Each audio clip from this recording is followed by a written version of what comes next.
Wah.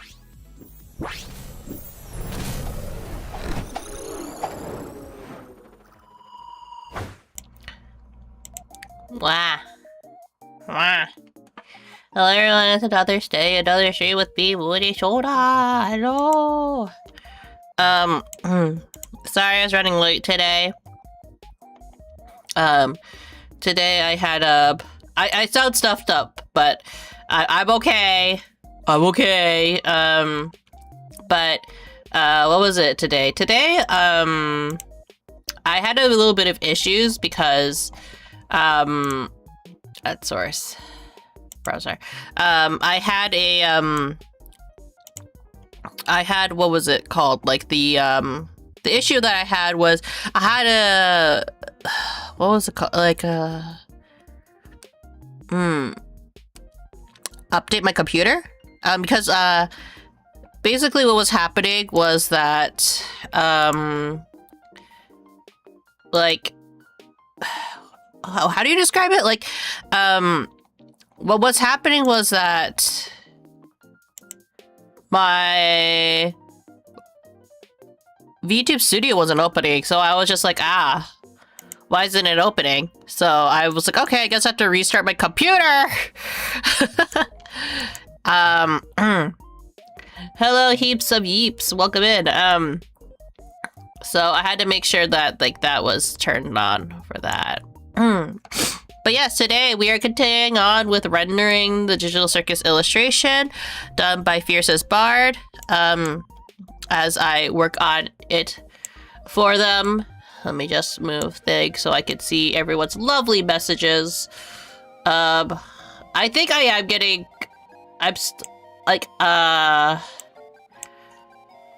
am still a bit sick. It is what it is. Well, that's so cool. Yeah.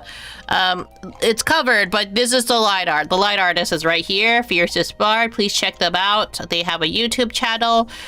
They're currently working on... I think they recently finished a fan art of Mint Fantome. And they're currently working on Zentreya fan art currently. But because... he's doing so many different illustrations and doing many different projects, I'm helping him with the coloring aspect of some of his prints. Because we're all preparing for, we're all kind of like hands on deck for CarrierCon, as we will be attending this year for one of our first art tables of the year. Very exciting indeed. We also just recently received some other products that we are very excited to start including with our lineup. We also still need to order the stickers and other prints we have prepared. Sorry.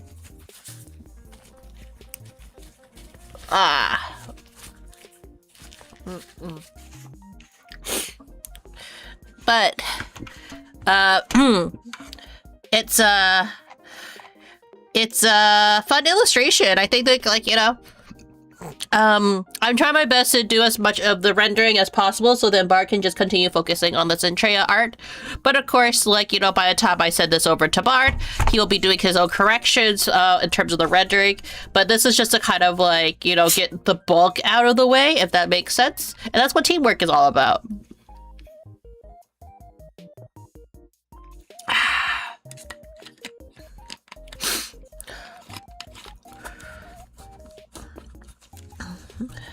Of course, there's some creative liberties I'm taking. Like, for example, how I rendered Regatha's hair a little bit. Because it's kind of hard to render when they're covered in shadows, right? But there is, like, light bouncing off of things. So, but what I might do, now that I have took a time to, like, away from the piece, right?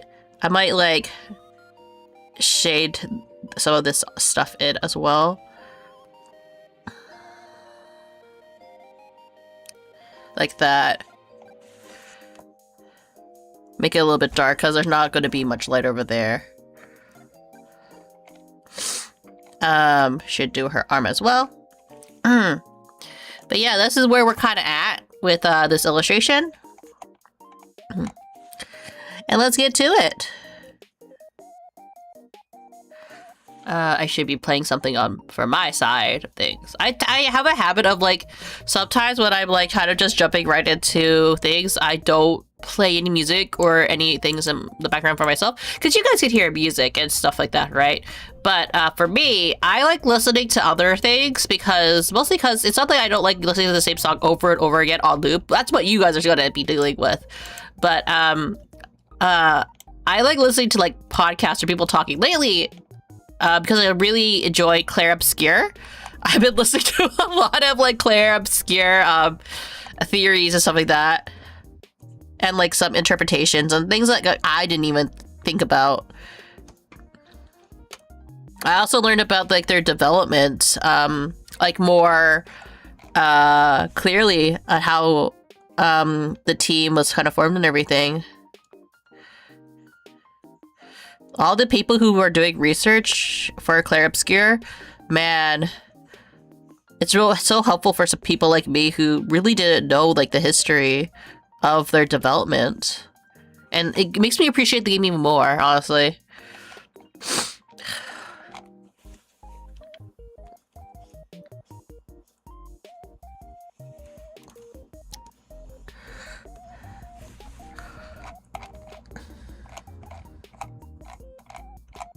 Huh. Did I miss that section?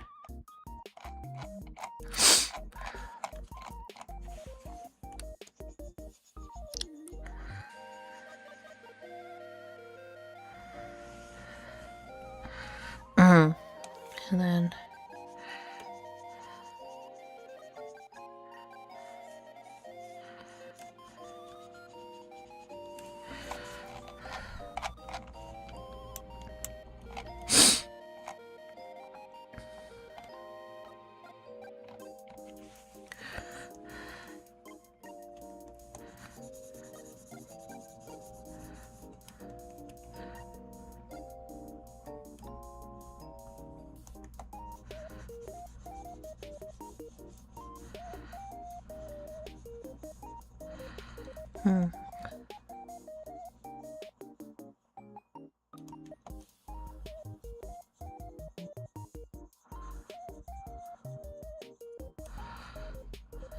There we go.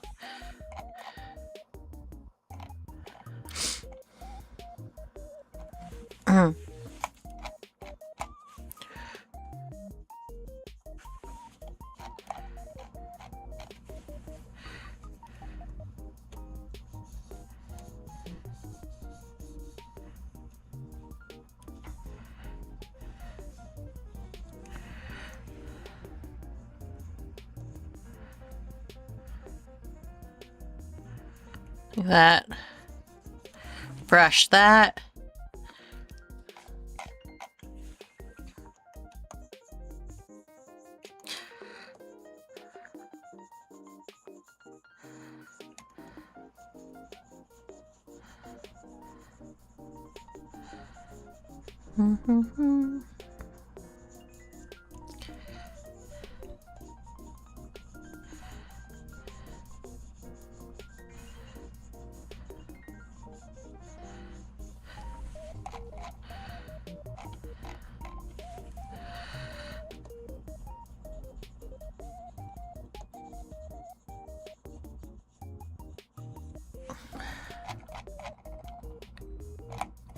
Trying to think of how to render her sleeves, honestly. Oh wait, am I doing it right? I need to look at Regatha again.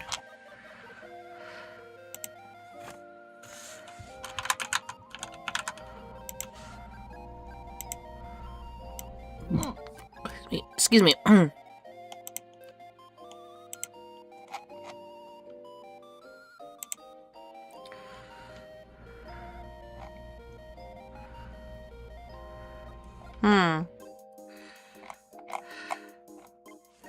It's one of those weird, like, shapes.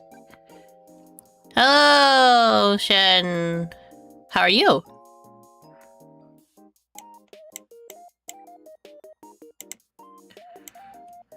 Let me just put this to the side so I can listen to the podcast or explanation for, Expedition 31.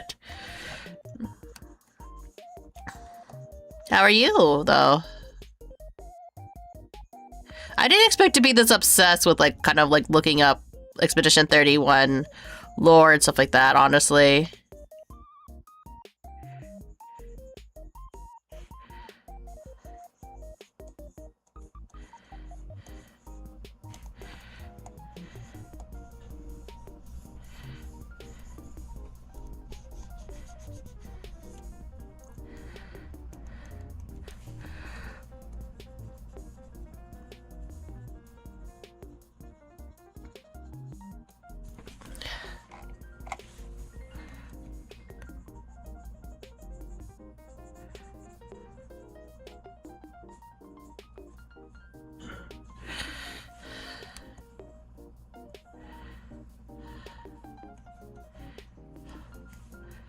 Fade this a little bit.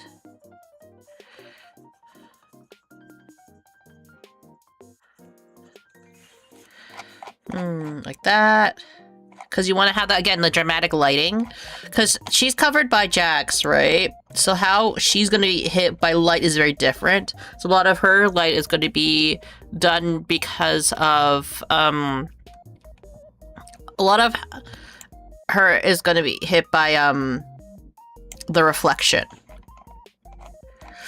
So it's kind of tricky.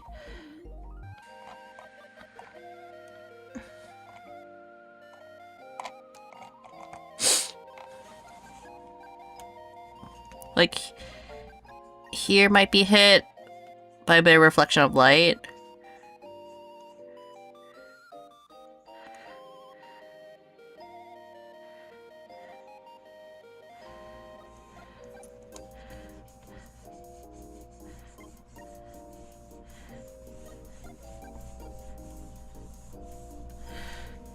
And maybe like a little bit light catching there as well.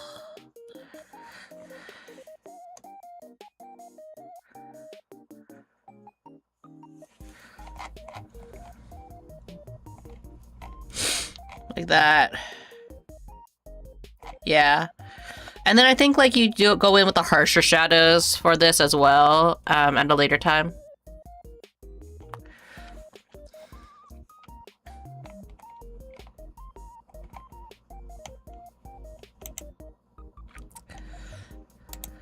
Duplicate layer. And then we're gonna delete all that. And then we're gonna color them all in and erase. I feel like that's like probably the way to go about all this. Hi Timahel, welcome back in today.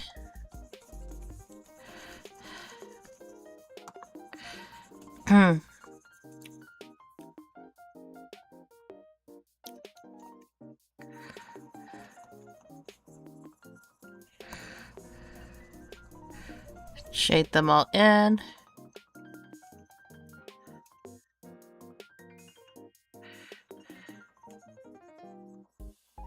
Like that. So we see how the light's gonna hit off of him. Oh, can't finish coloring in his ear apparently.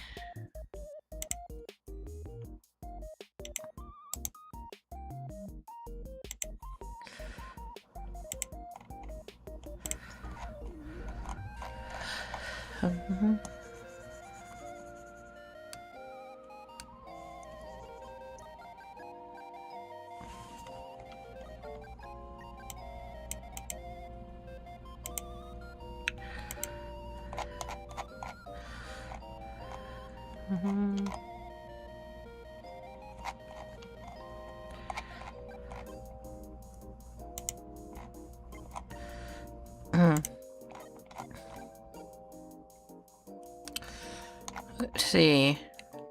Kind of tricky. I'm fine, it's my day off. Played video games and read manga all day. Oh, what manga did you read?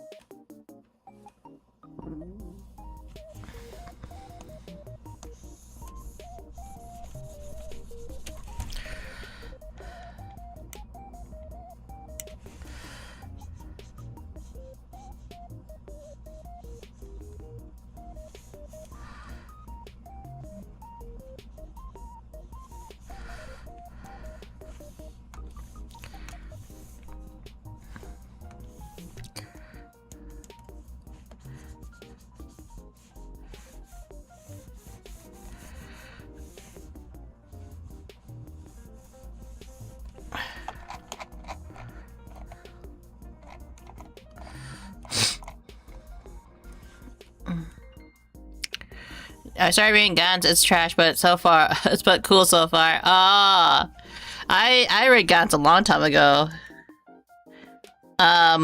Mostly because like, well, I read it a long time ago, but I don't remember everything about it, honestly.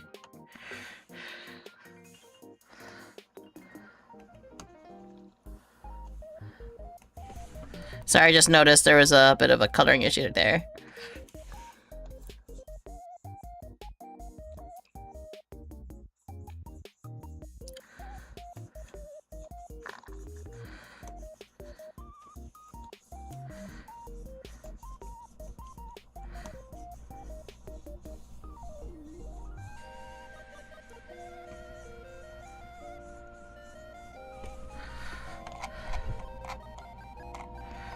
And then also want to make sure we could.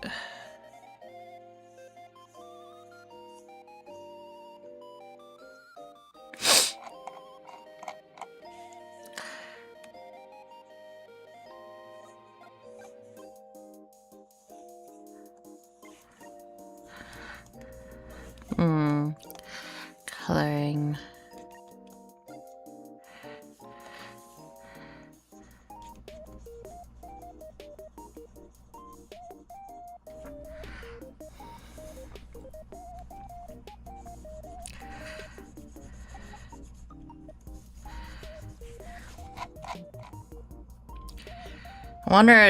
Wondering how.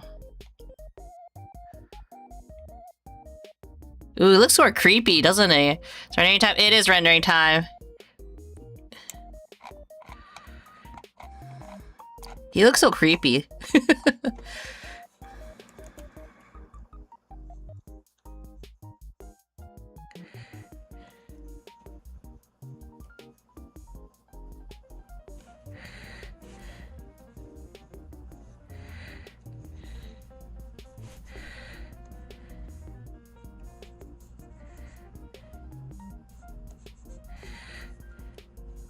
I need to like really like lighten all the the light rays just so I have a better grasp.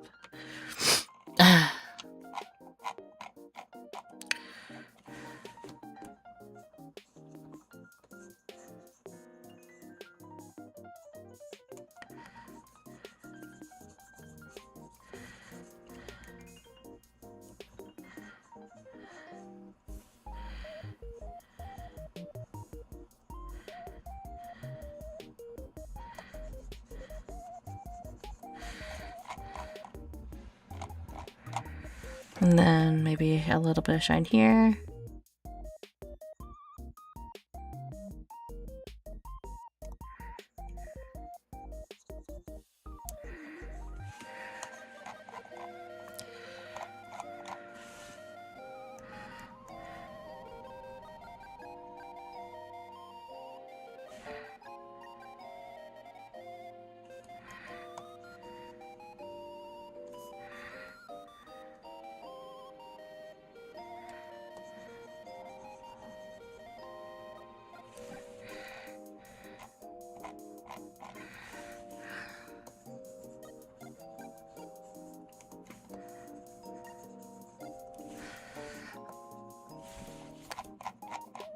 That.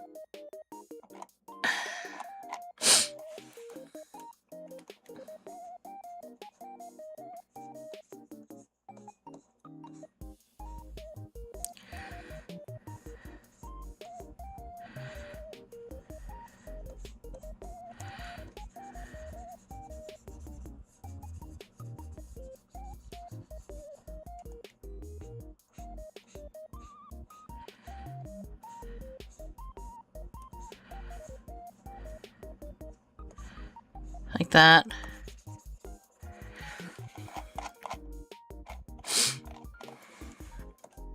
And maybe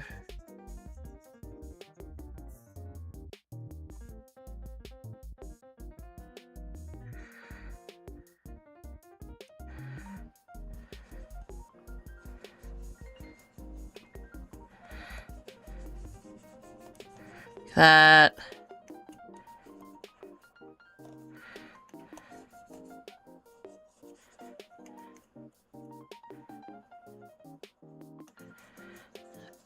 Because, like, we need to make sure that it's, like, a hard light, because that's the shoulder is hitting this light.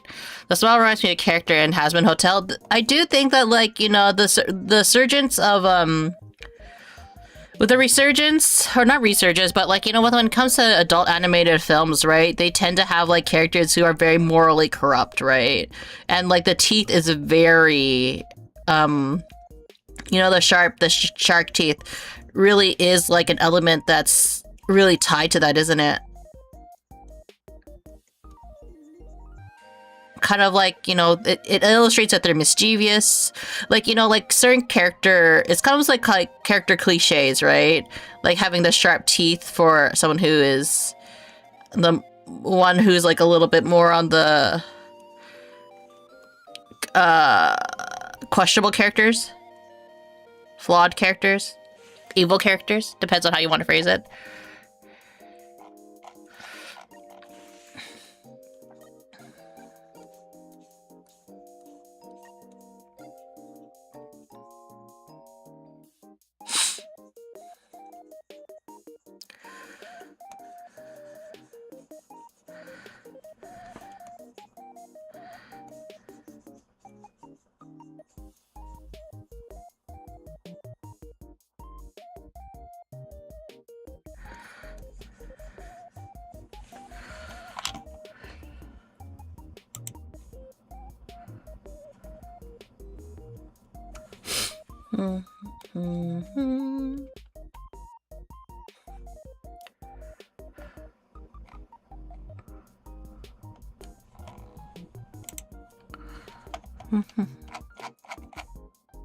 Like that, yeah. And then we also have to do his chest, right? Hi, friends. Ah, hello, friends, indeed. Hello, hello.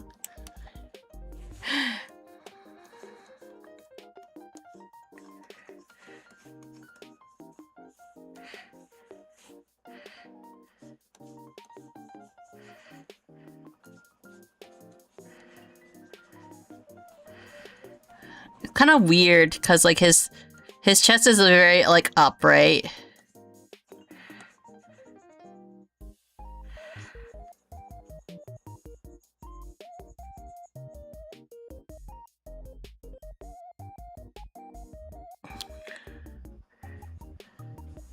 Like that, you know?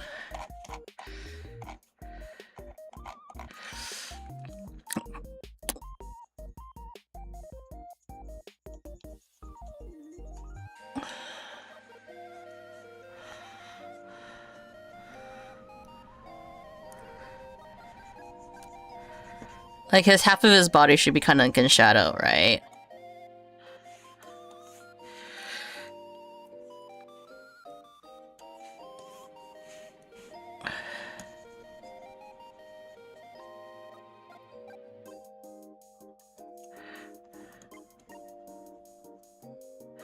A little bit of hints over there, right?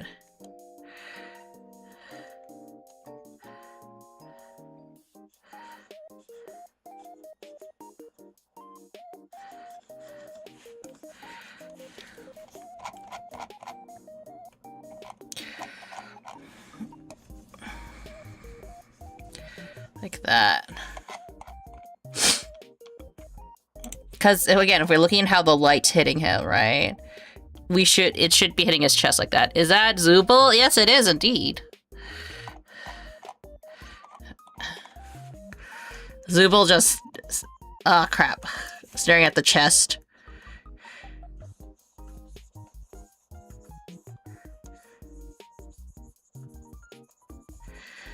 Let's shade.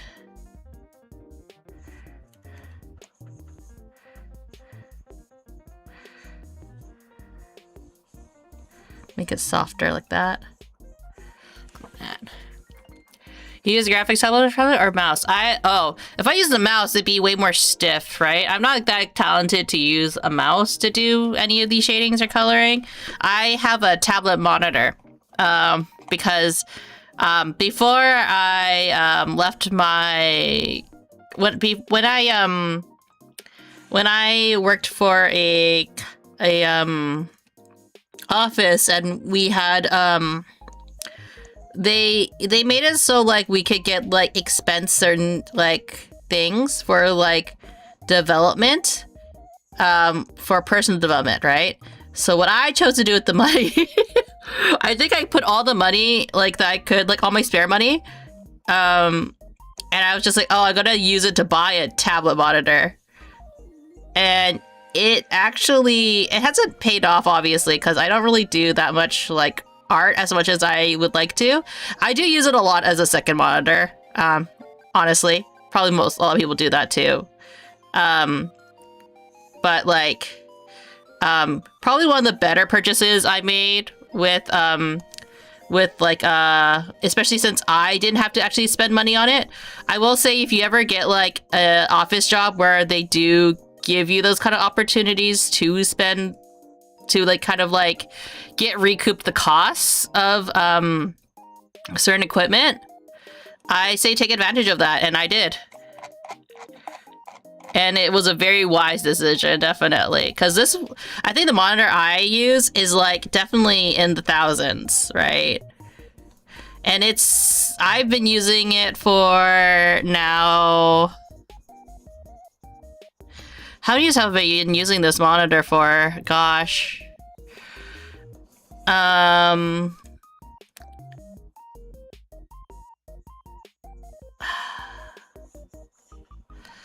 For like 6 years now?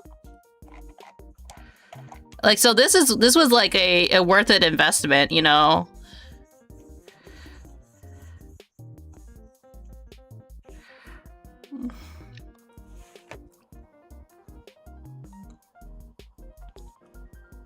Should have checked more carefully to make sure I didn't miss any parts of the body.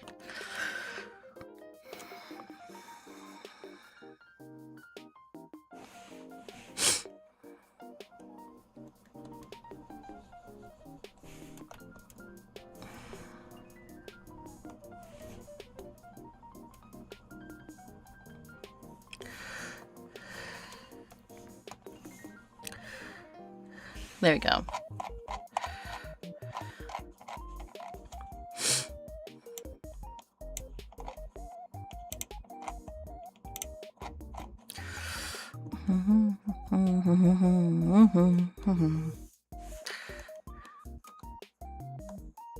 Oops.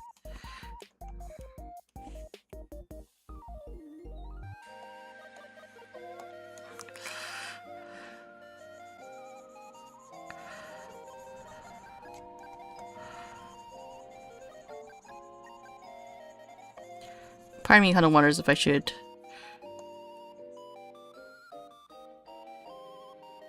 Like that.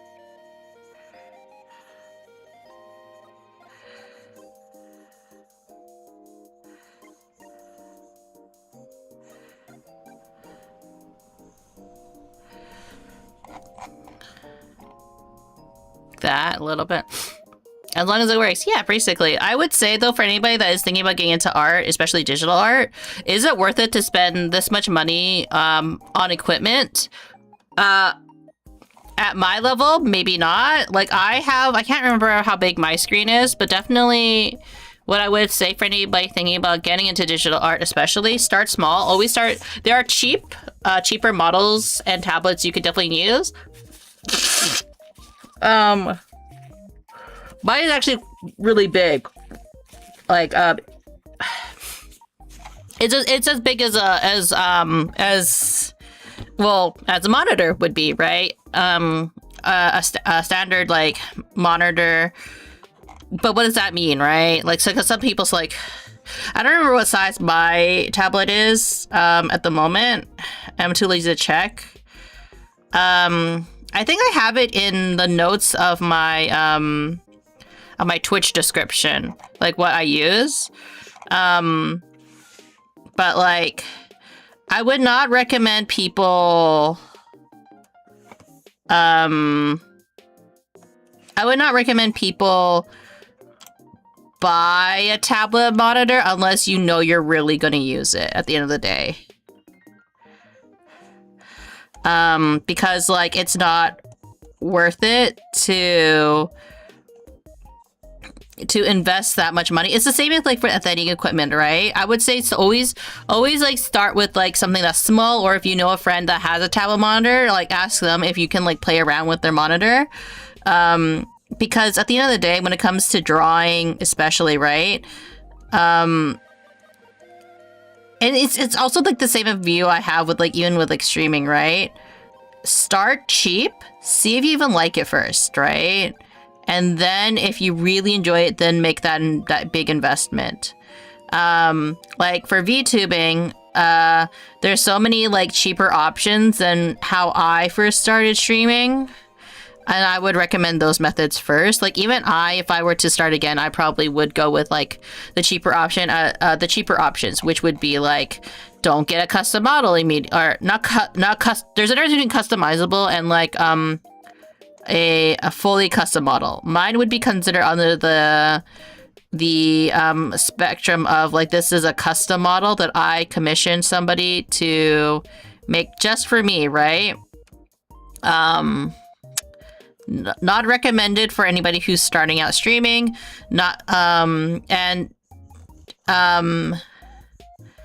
But like back when I first started streaming, there weren't like a lot of different options. It was kind of like we definitely didn't have any of the customizable models that you see nowadays, or as many, at least, like many options. And nowadays you do see it way more often. Yeah, you need to know how to use it to really make it profitable. And it's not even like to make it profitable, it's more like, is it worth it, right? Because for a lot of streaming, for example, streaming isn't really the most... I'll say this over and over again. Streaming is a very unforgiving financially career, because you have to appeal to certain audiences. And I'm not saying this to be kind of like, oh, guys, you should give poor Munii more money. Streaming is a very privileged position, right? In a sense of like, not everyone can afford to stream, let alone if they can afford to stream. Just because you, like, for example, I stream every single day. I try to stream around 5 a.m., but like, you know, obviously that's not 5 a.m., 10 a.m. But obviously I'm not even on time all the time, right? But like, you know, it can be tricky, right? Like I do this much streaming, but I don't get much money from it, right? Now, could I be able to do this for a living? Probably not, if not for my partner taking on most of the bills to let me to do this, you know, living my best housewife life, in a sense. But like, again, not everyone can afford to do that kind of lifestyle. But it's like, it seems like, oh, it's such a cushy job. Like, wouldn't you want to do it? Like, there is a cushiness to it, obviously, right? But it is also hard work to a certain extent, right? Because you're always like constantly trying to compete with the algorithm, to a certain extent compete with like other streamers as well, as much as like, you know, it should not be about like trying to have certain rivalries with like other streamers, but like it really is kind of the truth, right? You need to find ways to stand out on your own and like kind of like appeal to the certain audiences, figuring out what kind of audience you want to like appeal to as well, right? There's like a lot of thought process when it comes to streaming, like more than a lot of people actually tend to realize nowadays. Especially because like you see advertisers, for example, they don't really understand that, like, you know, I can't just slap an advert onto my stream, or just any advert. Hello, Muzan, how are you? Like, you can't just do certain things that you want, right? Because then it could change the perception people have on you and your content, right? They're kind of like going like, oh, geez, this person, right? They are so money hungry. And in reality, sometimes it's more so because like, well, they got to eat, right?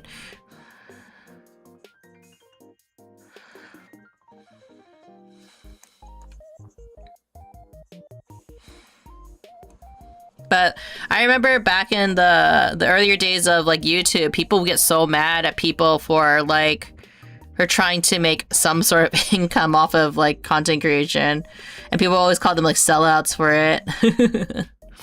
How long have I been streaming for? I've been streaming for about almost 5 years now, if not 5 years. I'm pretty sure it's actually been 5 years now that I think about it. And it's had its up and downs, honestly. I've been very lucky in the sense of like the community I've developed have they come and go, but like they've generally, anybody who's like come by the stream has been fairly supportive. I haven't had any major controversies, thankfully. Not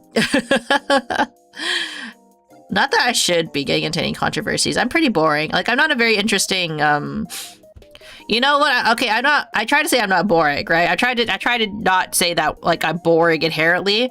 But what I will say is that, like, I've had some interesting reasons for I had some interesting opportunities through streaming. I got to meet my partner through streaming. For me, streaming, I would not change even like my experiences through streaming is very unique in the sense of like, I'm very lucky about the connections that I've made. And it turned out all right for me. It's also the reason why I work can you say part-time, really? Voluntarily for VFleet at the moment as their tech producer, because like I didn't really think that like I could work in the content creator space, but here I am, like working as one of their tech producers. Of course, I try my best to kind of like do stuff with the talents and stuff like that, and like make stuff happen for them. But hopefully, it leads to more opportunities in the future as well, right? Because like, you want to try to work towards something at the end of the day. Maybe I should give more, like...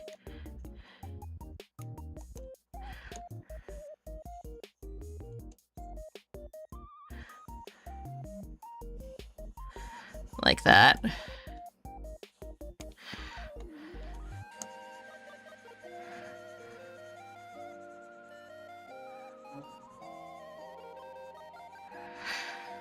And then...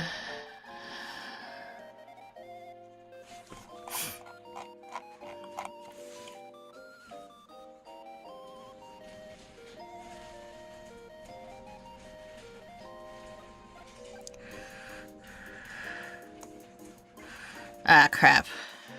Forgot to switch back.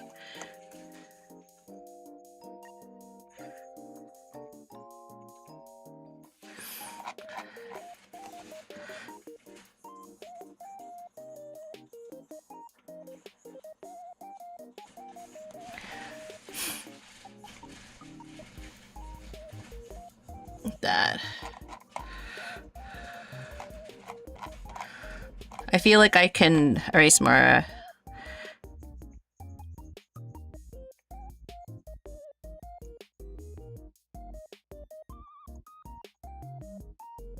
Because you want to have that dynamic, like, shape. And then you want to blur it out a little bit.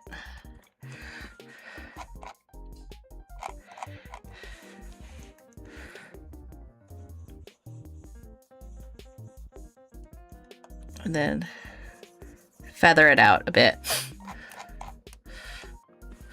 Like having dynamic shadows like really like makes it a little bit more I hope you found your stream 2-3 weeks ago. Yeah, I'm really happy that you were able to join us.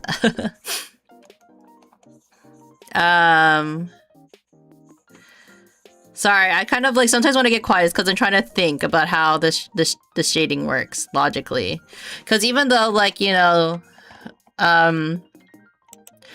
doing the kind of the coloring on this on one layer, the shading on one layer. It's just to keep things simple, right?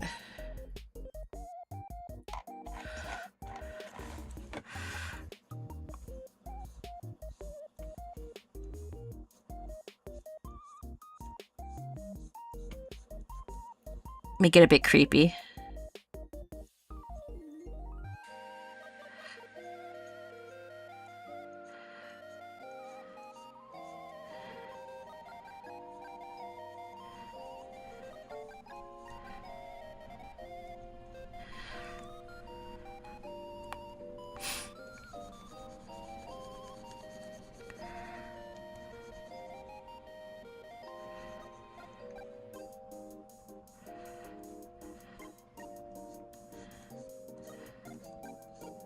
Like that.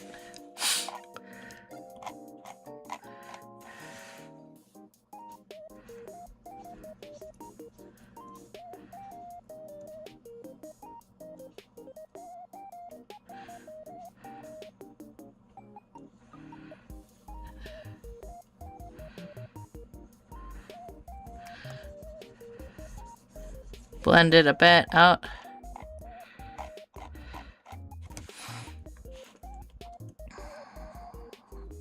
You can actually highlight his eye wrinkle right here.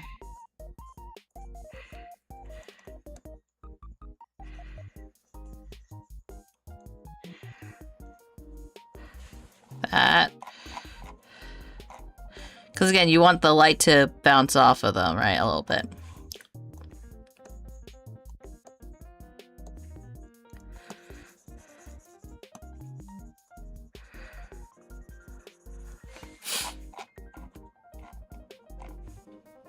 Oop. Yeah. Like, it's also like, hello, I'm a Brazilian. Hello, totally country of all sense.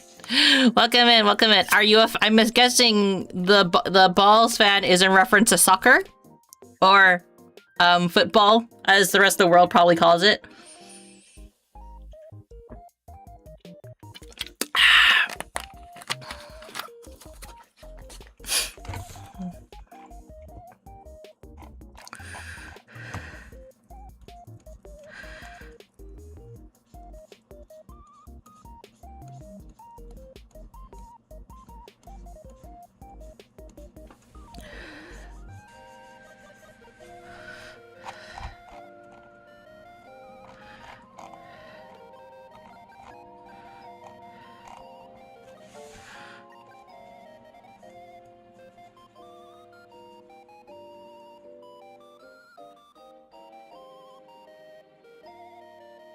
Like that. Actually, should probably higher up.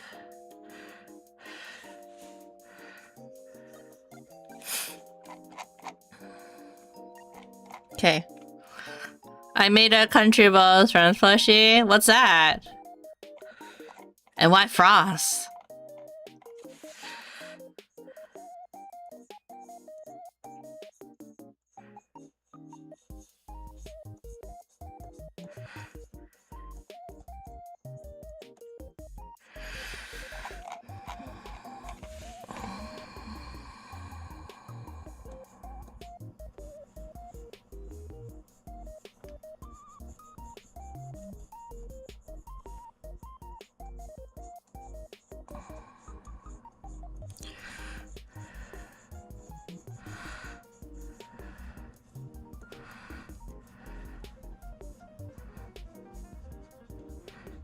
Delicately do that.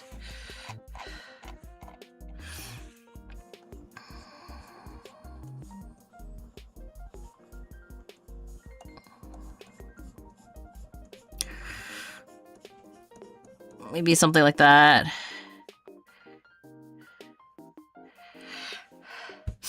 France is your country? Actually, Country Balls is an internet meme from 2009 where countries were represented in balls. Oh, interesting. What was I doing in 2009? Oh, I was stuck in, like, Vocaloid hell. Not hell, I shouldn't say that, like with this stain. I was, like, super into Vocaloid back at that time. Ooh, I like how that looks, actually, with his gloves.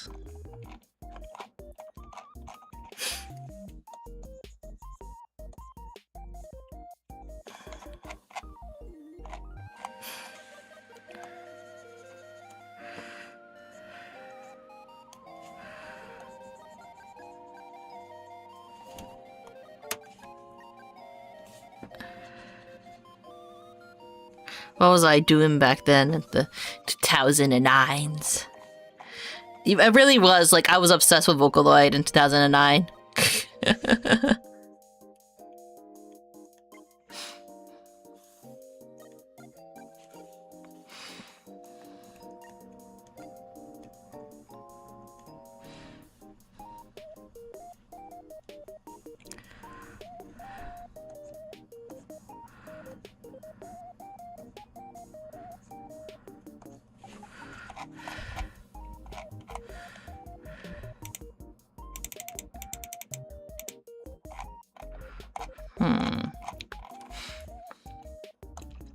Oops.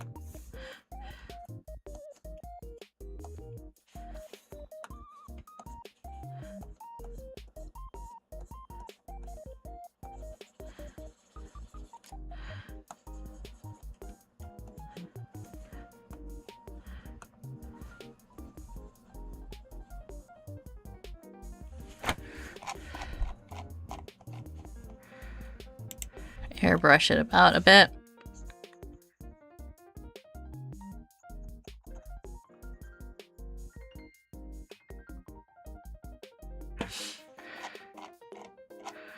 And then a gentle erasure. Into then I was in high school, same. I was like deep into Vocaloid back then. Do you remember all the things in high school that you guys were interested in back in those, like, when you were in high school?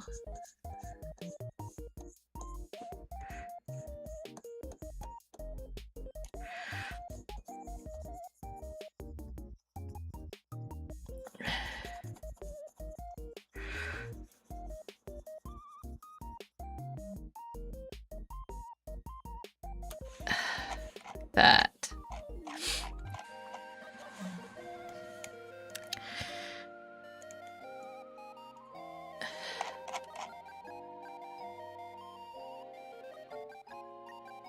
These ones look so much nicer than this one.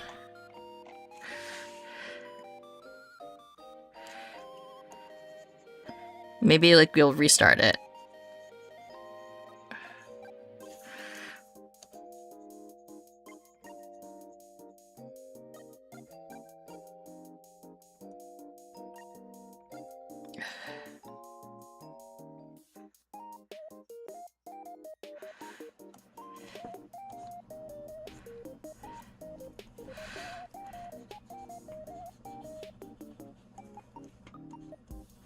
Oops.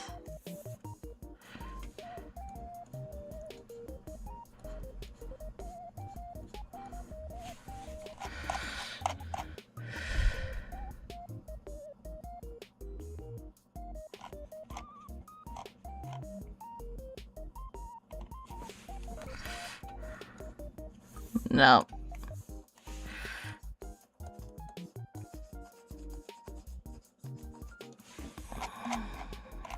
Yeah, I think, like, it just needs a little bit more.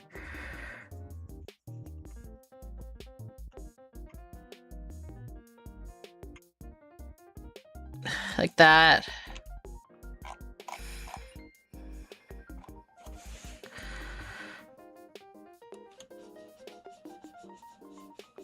Maybe that's what I was looking for.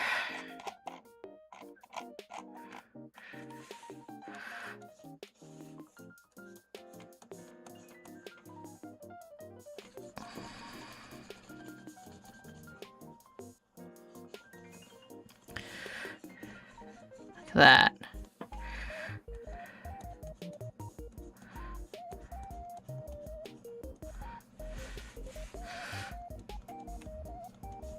It's not so much the shine, so much more as, like, I just need to go all in for, like, the shading, you know? Yeah, it looks so good. Thank you.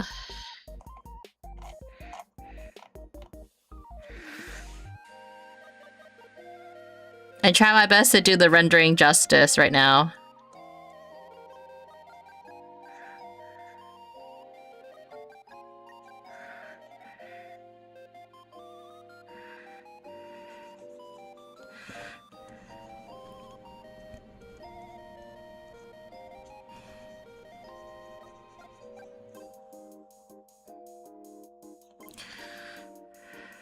in his banana gloves. Whoops.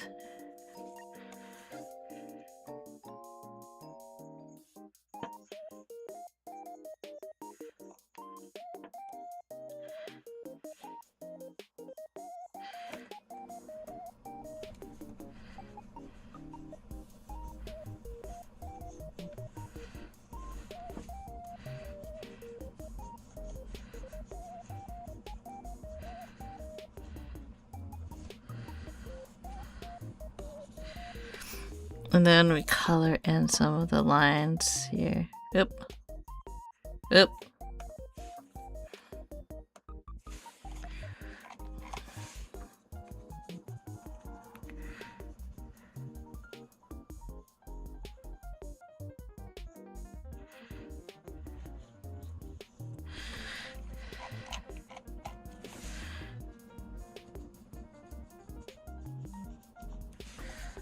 That.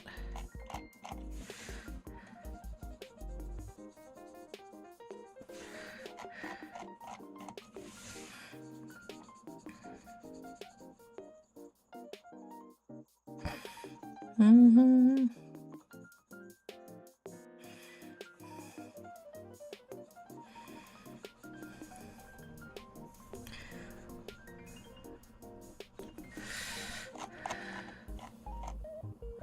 And then we go in with the eraser to just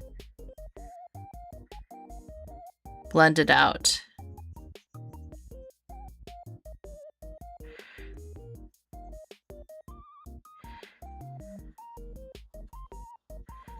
Blend that out a little bit more.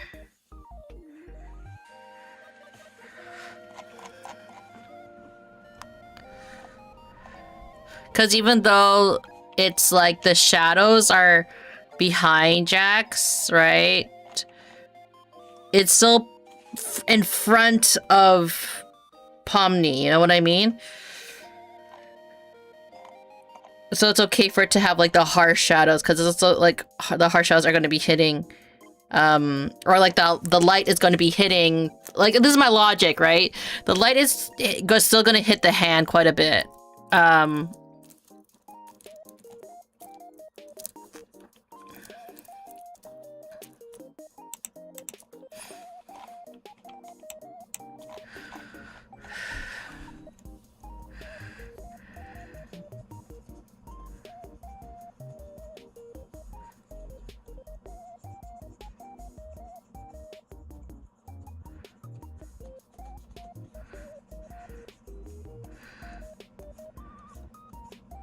Same with his arm. Could be hitting like some light.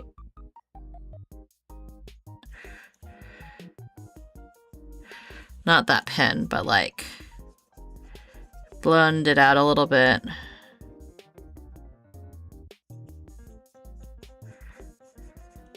Because his shoulder's gonna protrude, right?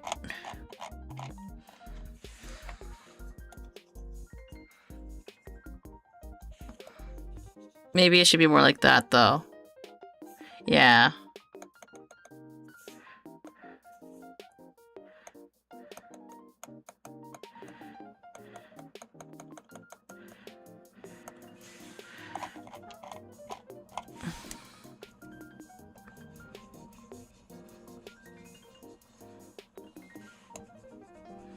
Something like that, you know?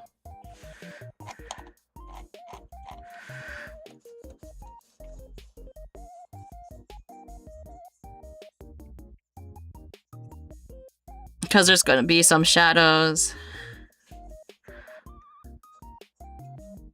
Armpit line.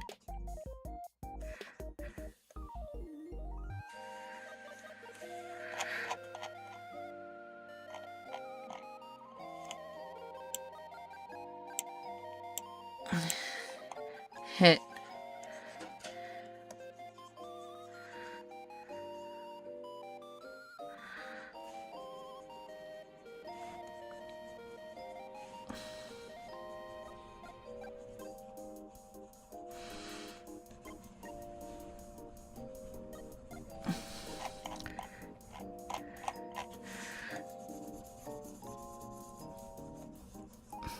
Lighting is complex. It really is. Because light hits... Even if I'm theorizing light's gonna hit in certain directions, it may not, right? That's why it does take a lot of practice when it comes to rendering to a certain extent, right?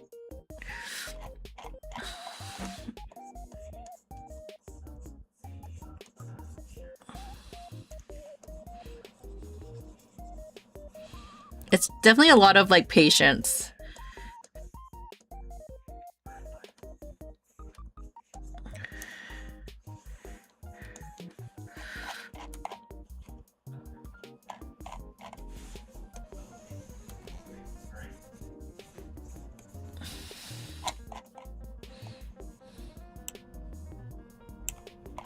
Because you also, not only are you thinking about, like, the sun is hitting it, right?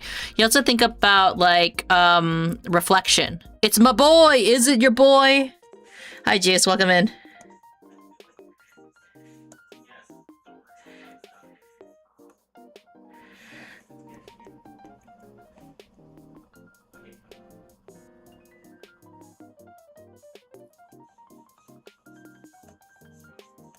I just found out there's an actual clinical name for what you call it when you can't sleep at night and you just eat instead. It's called insomnia. Insomnia.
Long time ago I paint figurines for everything lighting, yeah.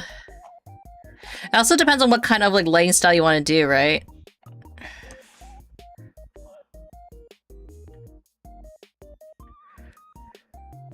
Because it's not about, like, light, it's also about reflection, right?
Yeah.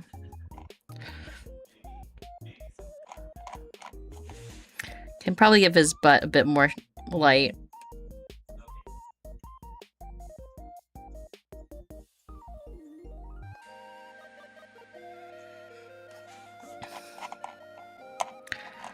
I feel like I should also be giving the key a bit more brightness.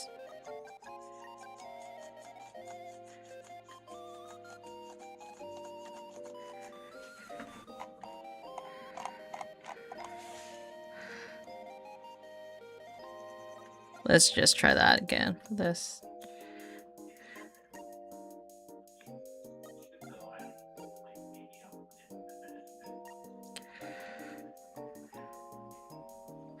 It's also especially hard with, like, with metal too, Because metal has a very interesting way of how it retains light. Need reflection for reflection, exactly. Me need force self-break from crafting for 8 hours yesterday, plus 1.5 hours today, gonna burn myself out, but if no do craft, me get fidgety. I know what that means, right? Like, what, or not what that means, but like what that feels like, I should say. Like, there'll be days where I'm like obsessed with crocheting, and I'll go like months just crocheting, and then to the point where it hurts my hands. And then, and even when I'm sitting, I have to like be doing something. Like I'm one of those people that bounces their knee a lot when I'm doing stuff, and then people hate it.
I still haven't figured out, like, King Earth, Strato.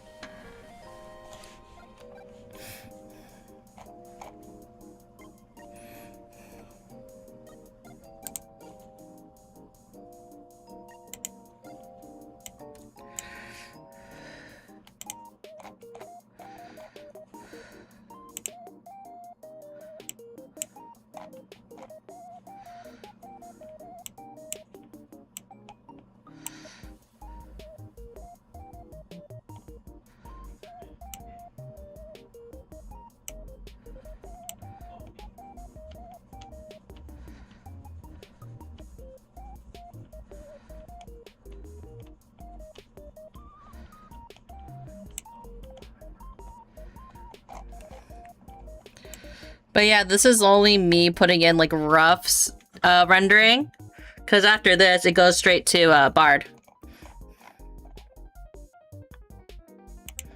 So Bard gets to do like the final rendering in the end.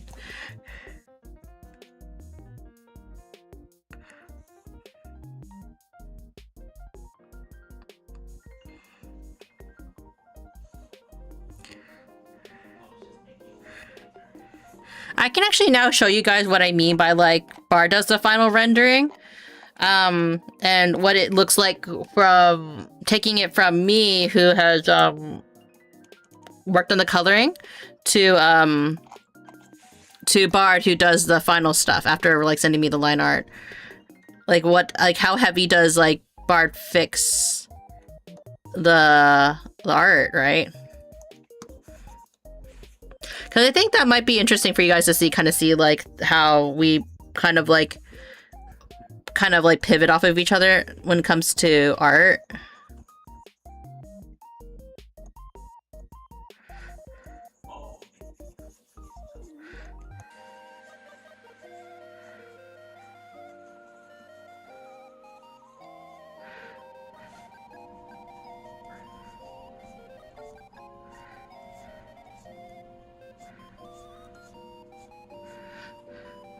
I know I'm taking a break right now. I just have those rare days where I lock in for basically the whole day, and yesterday was kind of it. Today for me, breaks are important for creativity. It really is.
You also have to do a bit of the outline for here too as well.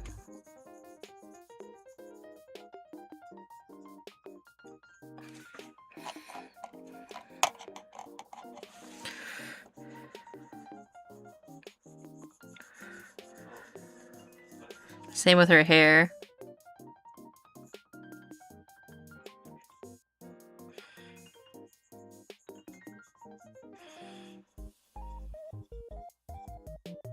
It's interesting for Pomni because Pomni's like the back of her hair is being hit.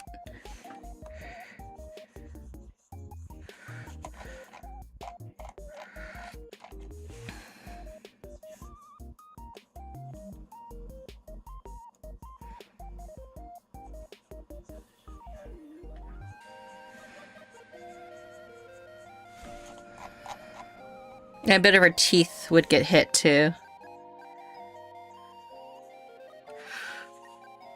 My girls. It's both my boys. You're just chilling in the couch in the garage waiting for the time to acquire the child. As I be. My girls.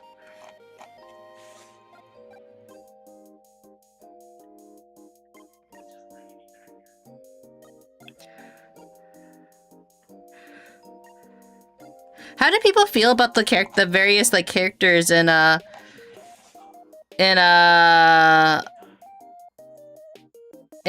Digital Circus? Like, is there a particular character that you're not a fan of?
Just blend it out a bit more.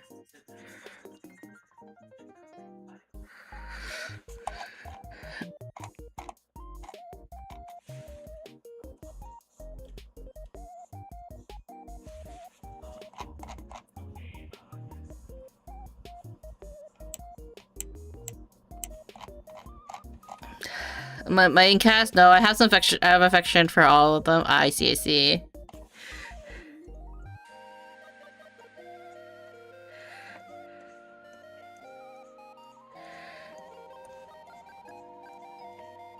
I think the only character I don't super love is Regatha, but I think it's not that I dislike the character inherently. I think that like in the cast, because she has to be kind of a little bit more of the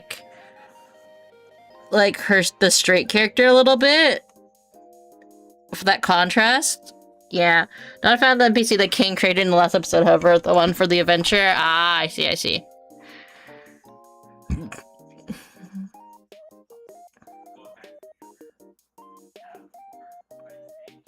But yeah, generally in terms of Regatha, like, it's not that I dislike the character inherently, it's just like, you know, she's not my most favorite, but I can appreciate her character.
Like that.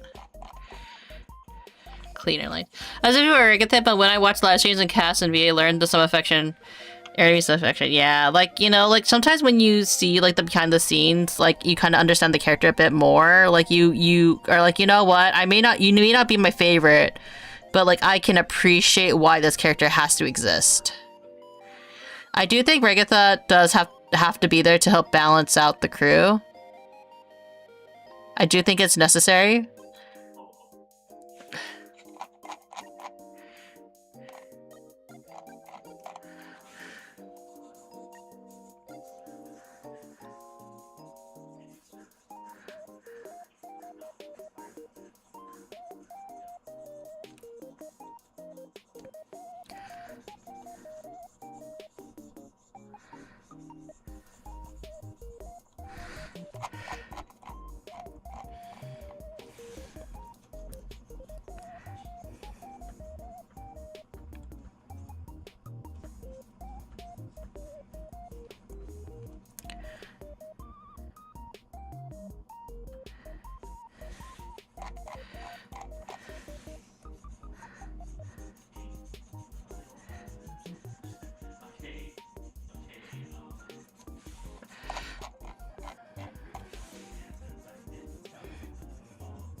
Mm-hmm.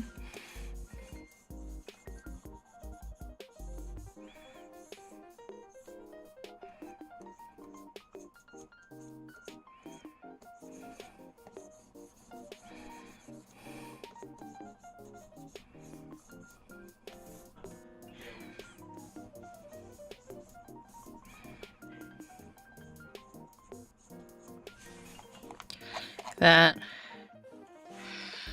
Kind of one with the other feels off. Yeah, I feel it'd be horribly unbalanced if Regatha didn't exist.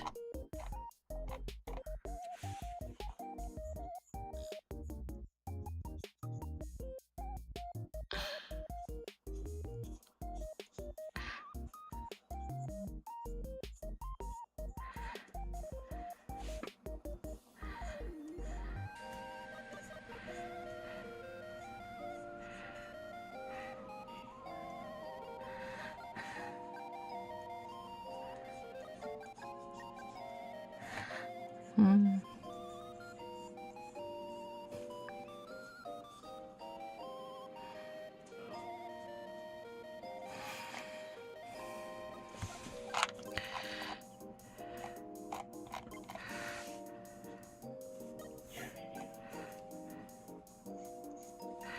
Catch some lights here too.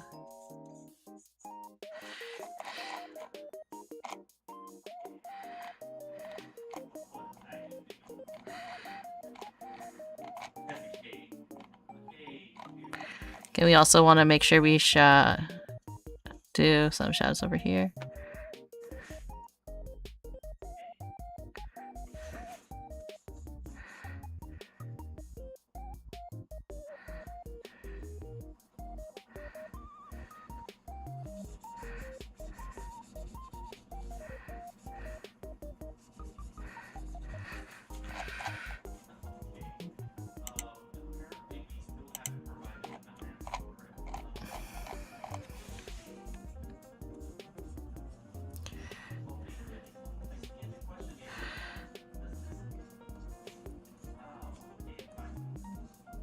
Like that.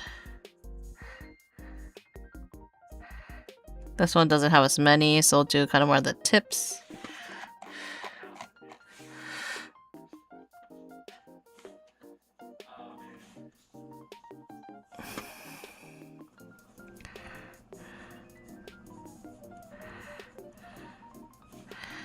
Again, it's mostly like where the light might catch a little bit, but not too much.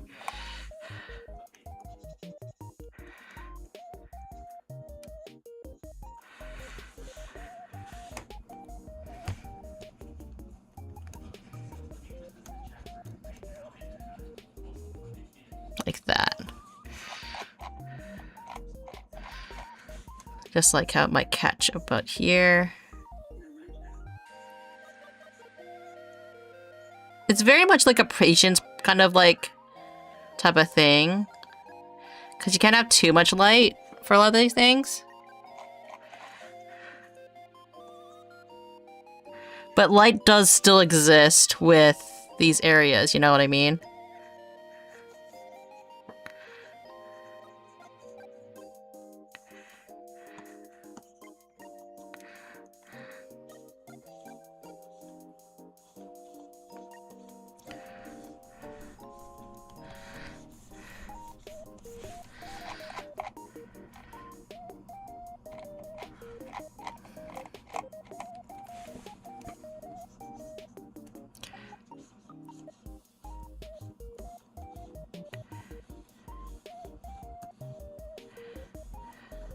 Like, just like how it's gonna catch down here, even though there's a shadow over it. Again, it's more like, it doesn't have to be exactly perfect because light can sometimes be a little bit unpredictable. A lot of this is just like predicting where the light's gonna land and catch. But sometimes light's unpredictable in the sense of you don't know what is reflecting, because there very much could be like a mirror under here, right? And then that reflects the light onto them even more so. So it's just like kind of going with your best assumption sometimes when it comes to doing like rendering.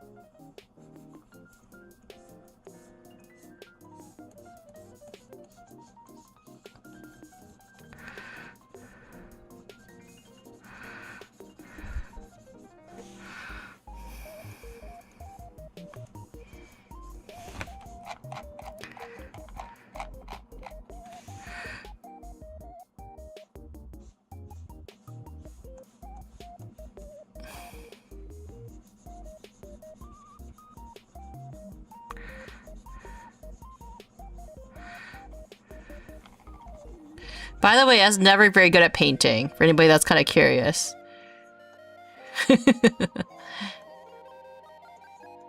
I did want to major in illustration at one point, though. Trying to acquire the child. See you in 10-ish. No worries, Juice. Have safe travels.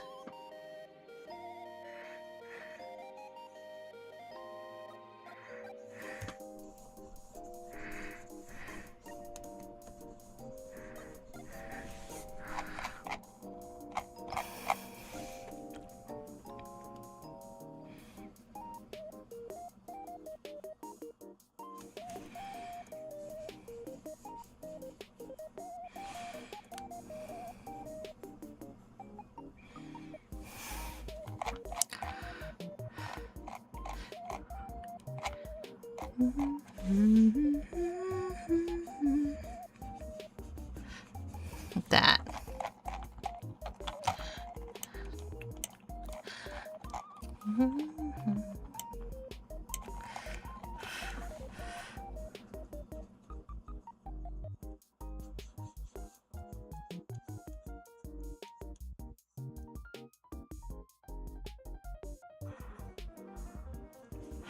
Then we just feather it out.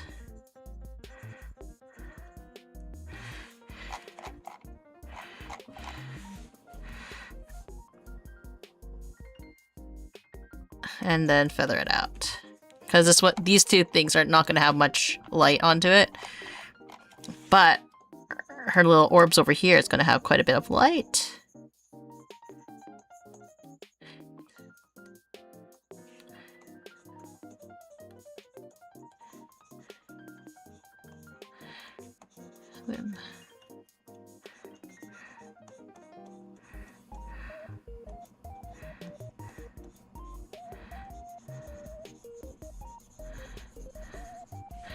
And then this one.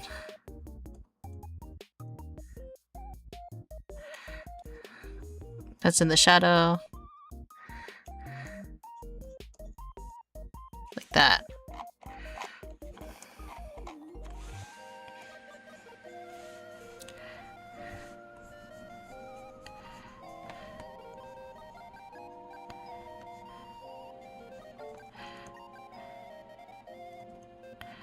Like that.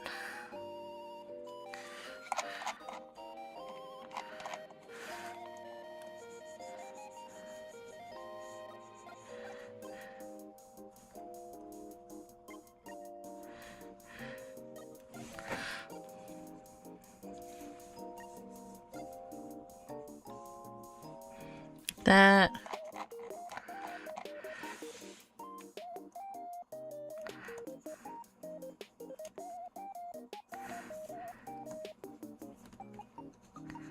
Kind of weird to highlight that area, but kind of necessary.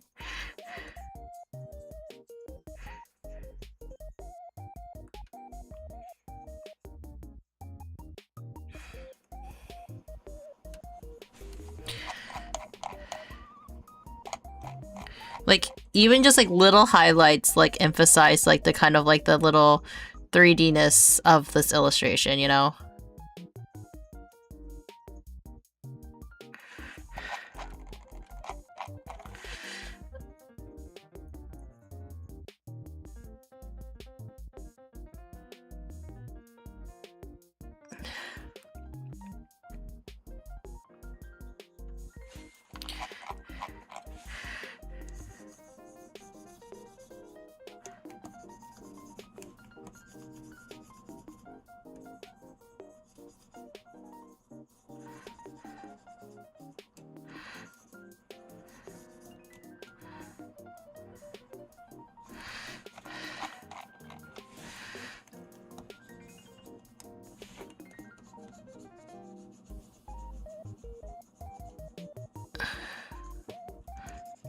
Even if it's just like little bits and pieces like getting caught out. Like that.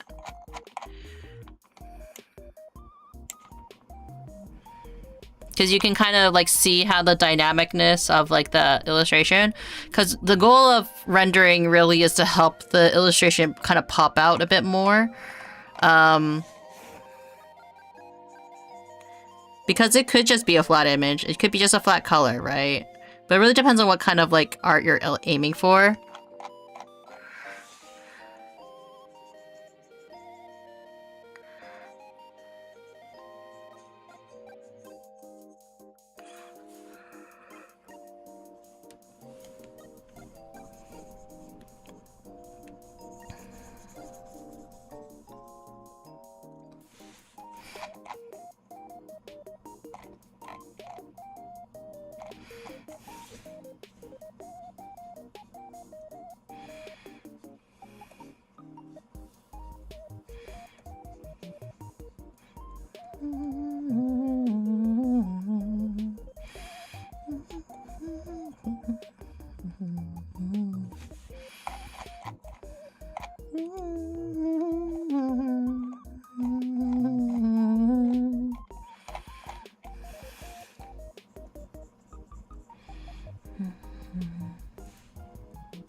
Because like you have to be gentle with, I think, with some of this in a weird sense, right? Be gentle with like how the rendering goes.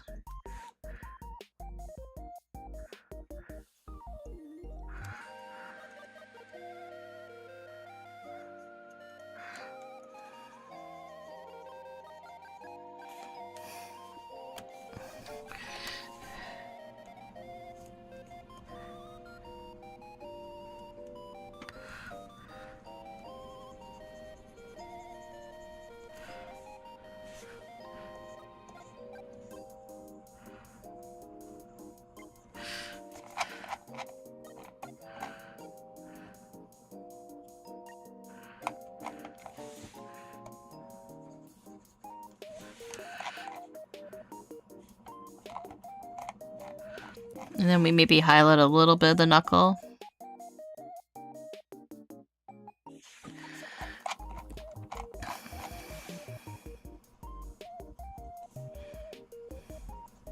Like that. Digital circus art? Nice, yeah. I'm mostly just doing the coloring and rendering. I'm not that cool to illustrate this.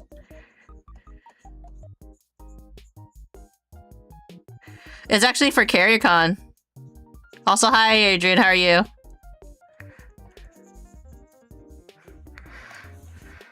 Well, that show? Who's your favorite? And I swear to God if it's Jax, because that's everyone's favorite, I feel like. I still need to figure out Kinger.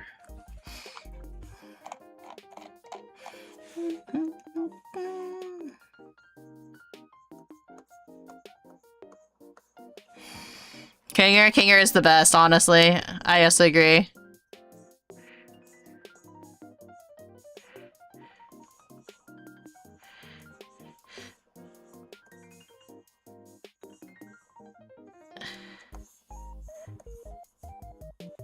I also like Pomni, honestly, as well.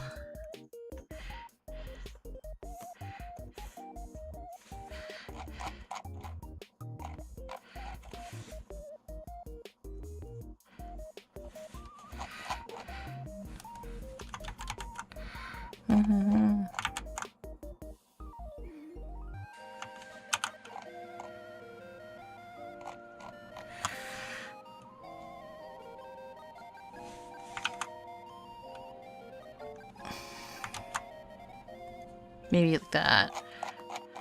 So slight teeth. Okay, now let's try to work on Kinger, because Kinger's the one I've been avoiding actually this entire time, in terms of shadow.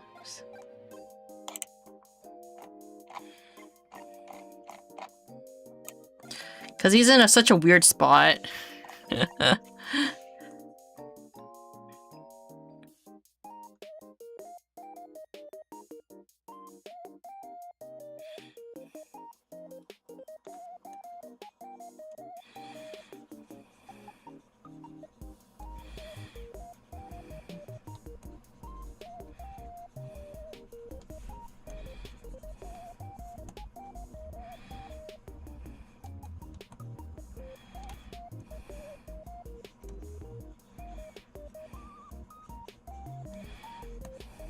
Because he's one of the few characters that's, like, along with Gummigoo, is not cut in the shadows, so, like, he gets to be more in the light.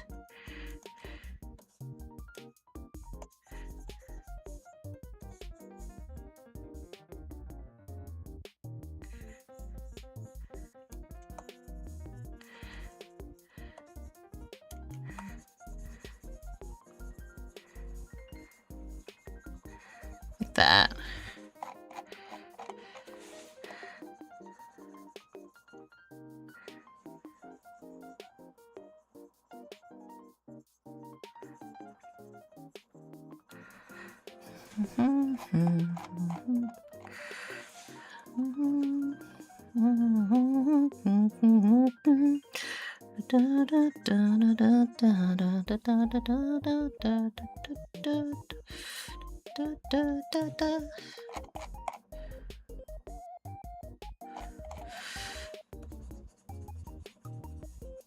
Maybe more like that.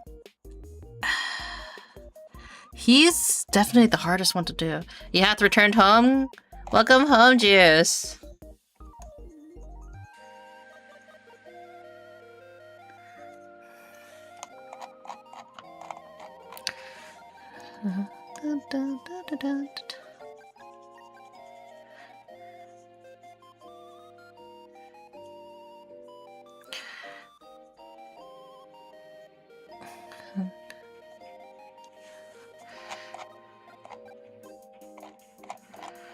I think I'm getting the idea for how Kinger should be lit.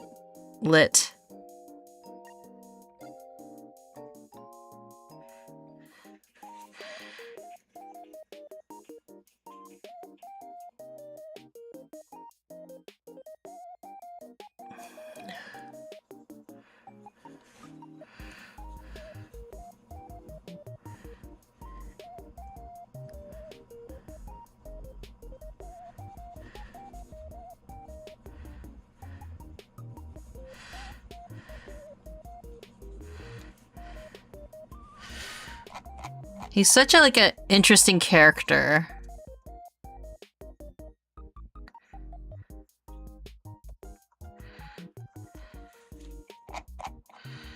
But like because of like how he's kind of built, you kind of have to do like very like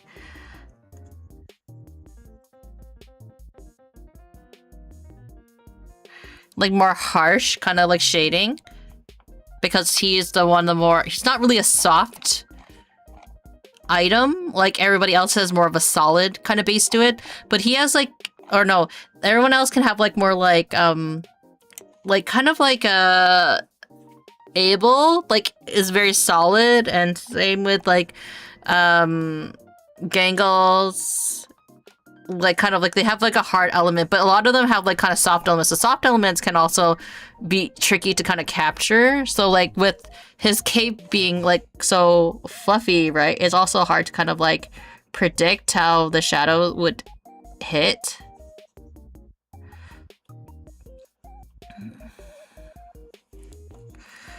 But then he also has like these nice harsh edges, if that makes sense.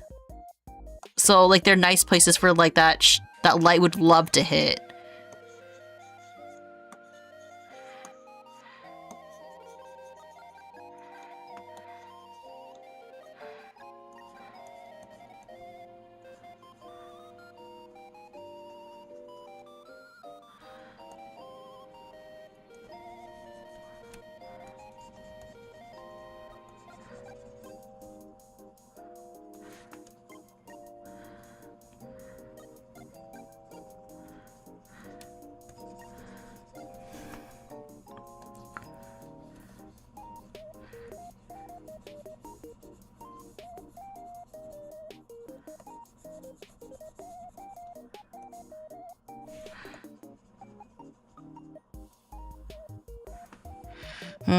I don't get to nap today.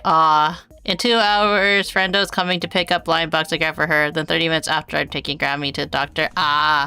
No rest for the responsible, unfortunately.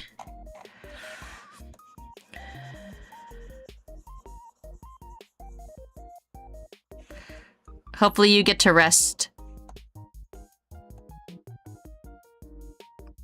soon enough, Juice.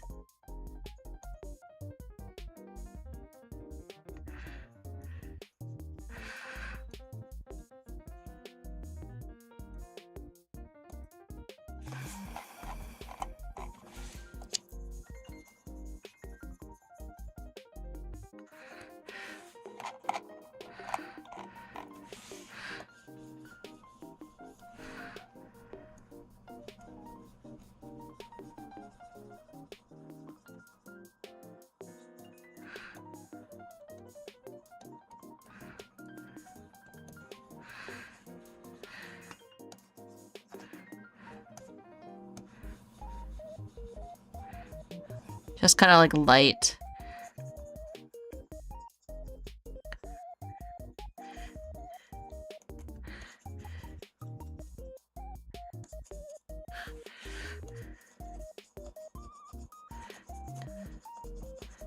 Kind of lightly like...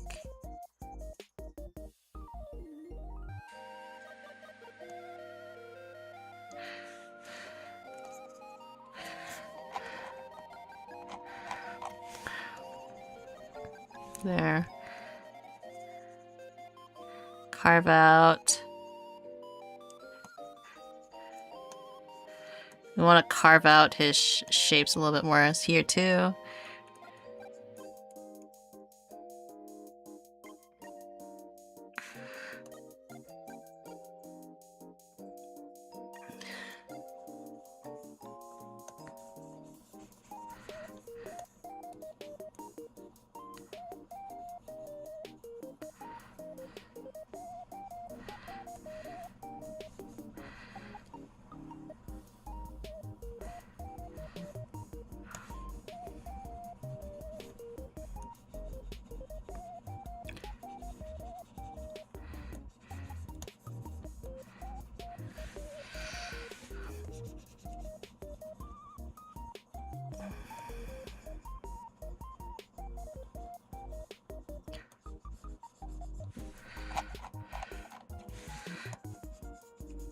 This one has to be kind of gentle, I feel. Like, I'm not sure how to describe it.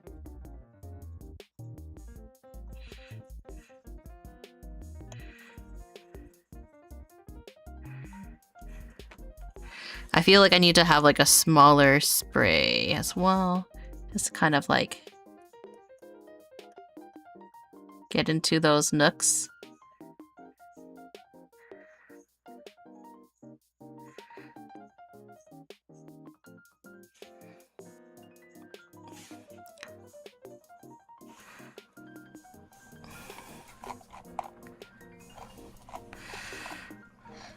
And then we erase it again. It's very much like a erase and then return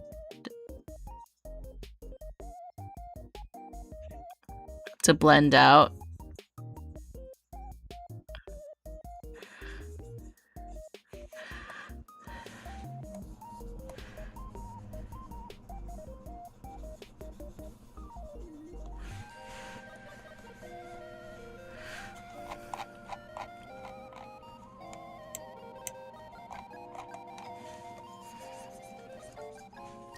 Then over here we can have a little bit of kind of the nice blend to the transition.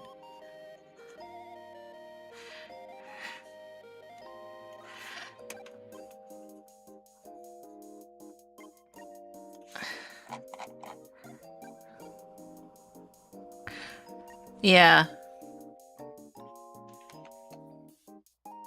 Meg watch trashy. I read the trashy cliche manhwa. Of course. Oh!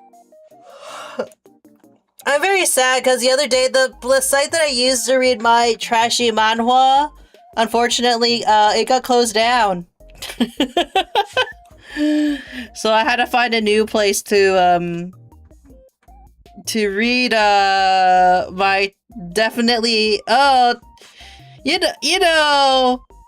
definitely not bata wink wonk, you know, because we read our manhwas legally here, right, chat?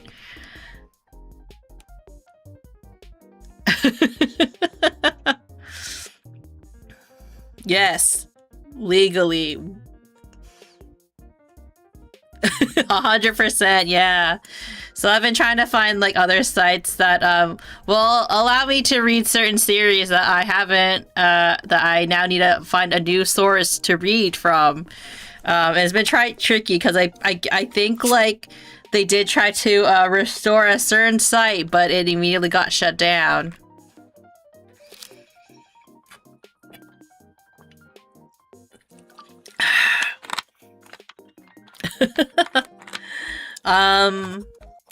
I think in terms of this illustration, I think I pretty much got the base shadows down, at least. And then I think it's like another layer of like certain other shadows. But I could like technically leave that to like bar to enhance. But I'm gonna show you guys what I mean by like, you know, when it comes to rendering, what do I mean by like, you know, like I do the draft rendering, and then Bard kind of comes in to do his the final render, right? I need to find it.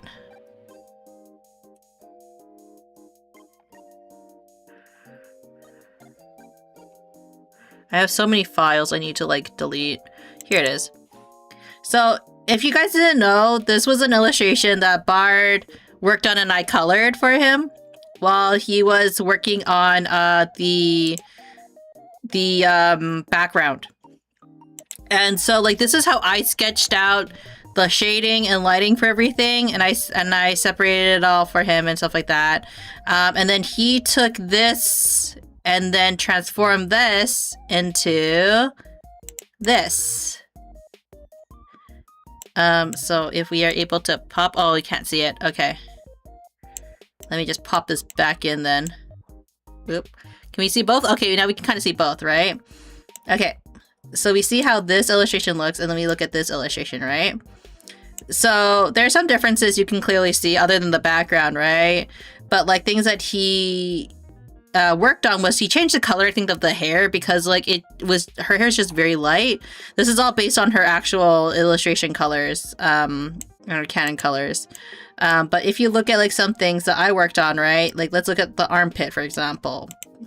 And then we look over where I shaded it, right? So I gave like a base, and then what Bart does, he goes in and then he just like further adds the detail to properly emphasize the parts that he believes needs more emphasis in some of the areas. And for my shadows, it's more of a, hey, here's a rough like estimate of where I think they should go. And he can either disregard some of the shadows, but like for example, for if you look at the leg, right?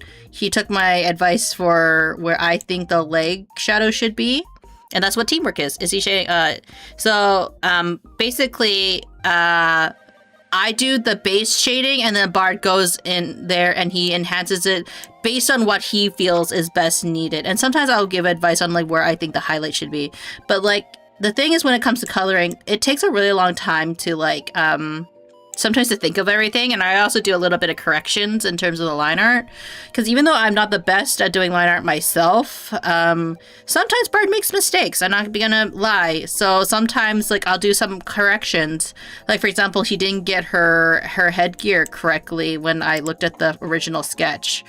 So I made a little bit of adjustments to make sure it was correct. Or if something looks odd, then I'd be like, hey, Bart, can I like edit the art so it flows a little bit nicer? And so like we have that discussion. It's a little bit nicer because since we live together and since we're also like a team, we can make those like creative decisions without worrying about it. Communication, exactly.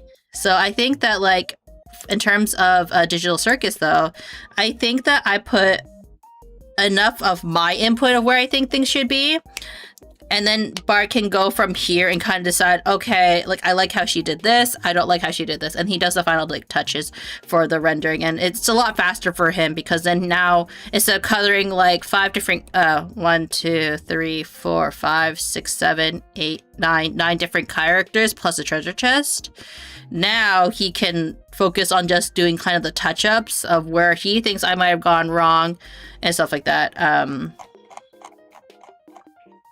But I just need to rename everything.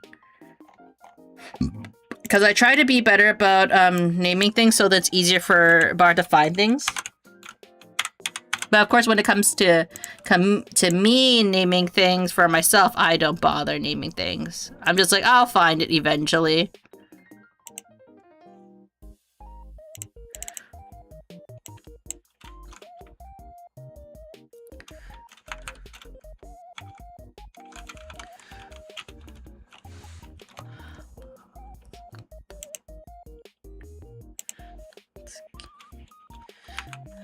By the way, didn't anybody watch the Super Bowl? I didn't really watch it.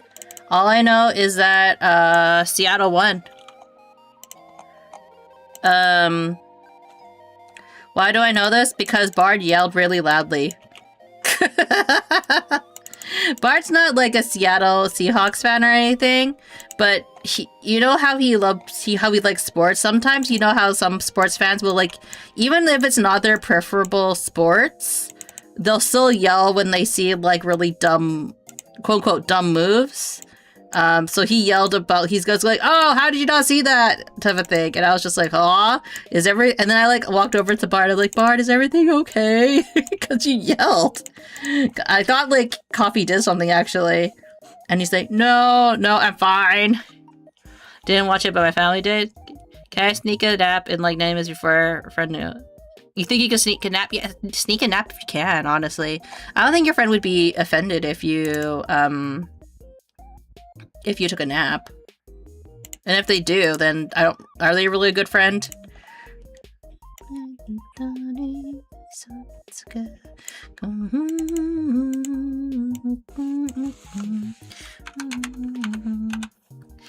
Got overwhelmed immediately.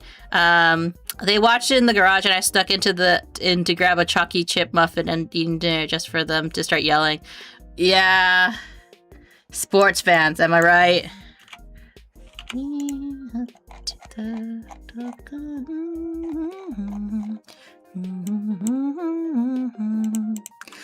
I'll never understand sports fans. They should all be anime fans. No, I was kidding.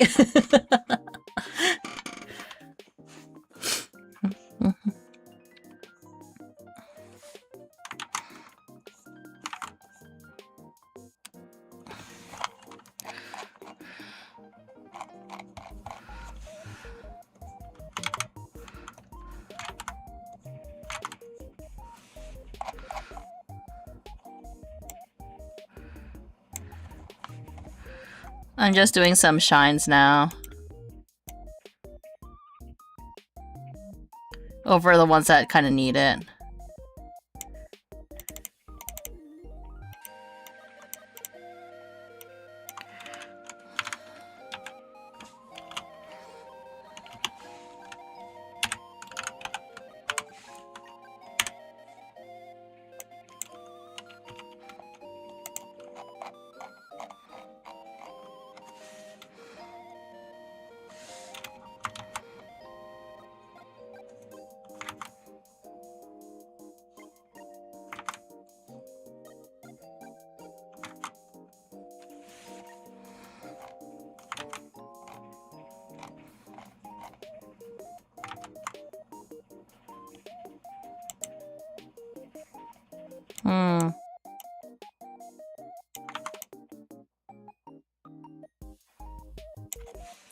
Can't really see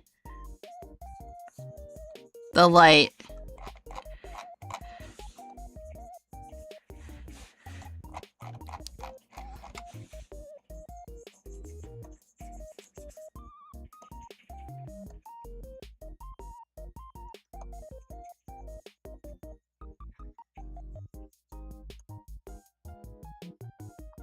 But I know, like, ribbon does shine.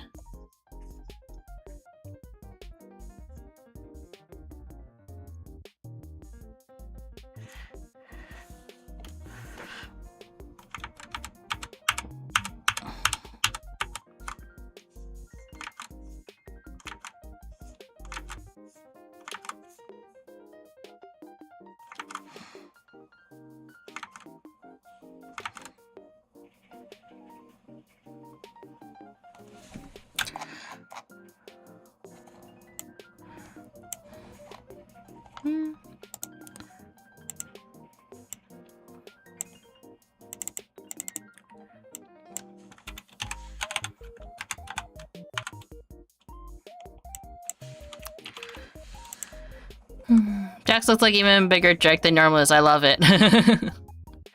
They're a sports anime. Combine the two. Yeah.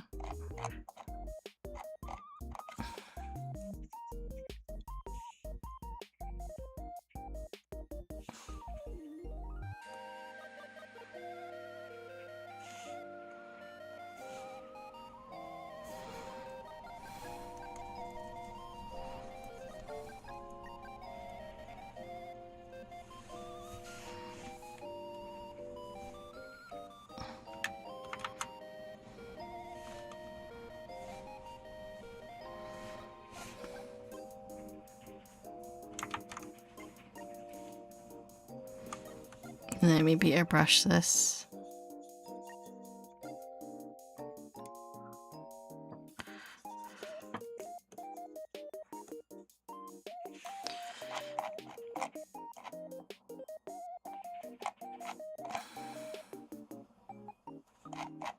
I don't think like most of them need that additional highlight. I just think, you know, the more harder ones with the harder like shines need just a little oomph.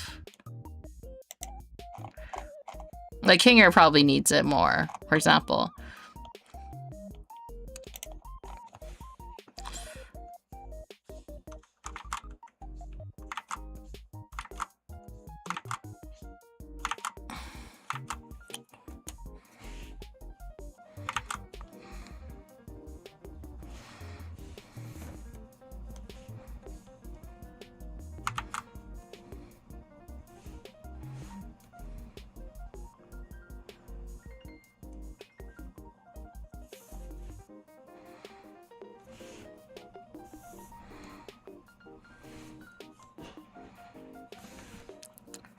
Maybe erase like a little bit of this more.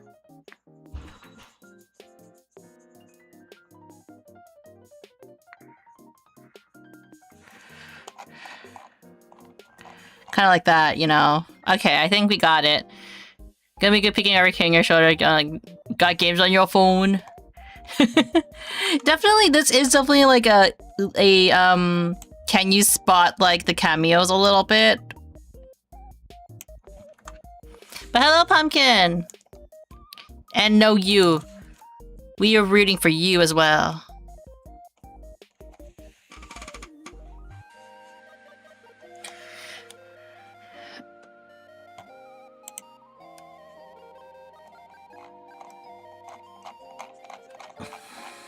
Let me just, delete.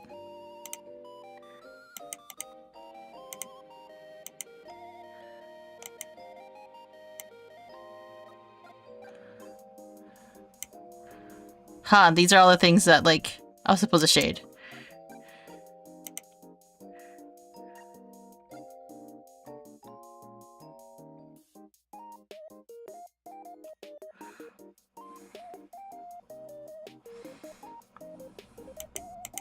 I kind of wonder...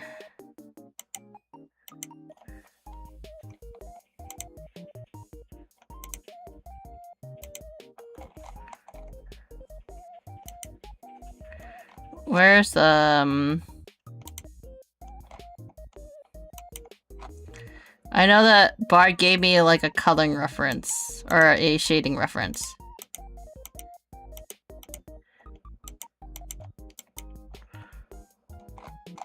I think I got rid of it. Oh well.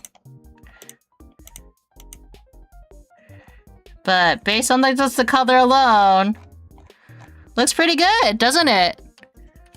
Like for a start, Bard's gonna come in and like fix it, but like for the most part, it looks pretty good.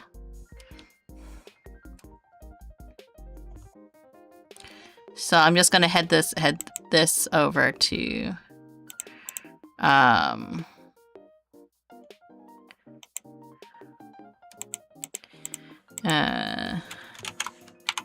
V2. Okay. Okay. Yeah, it looks good. Yeah. Hopefully we get this finished in time for a Carrier Con. Did you guys know that Carrier Con's happening? Do you know what Carrier Con is? If you don't know, Carrier Con is a convention that is on a boat. It's on a carrier. Specifically the Hornet. It's in Alameda. Bar and I have an opportunity to table there, so we got to do that. So it's kind of exciting that that's our first. It's Bart's the first official art table that he's going to be doing. So like. It's, I'm gonna not really be at the table that much, admittedly, but Bard is gonna be there, under the name Cappy Buds. So if anybody happens to be in Alameda, especially going to Carrier Con, please drop by the table. I think we can announce that because they kind of did release the list of Artist Alley participants on their website, so that's what we're going based off of. They didn't really email us where our table was. Bart just happened to be looking at the website at the time.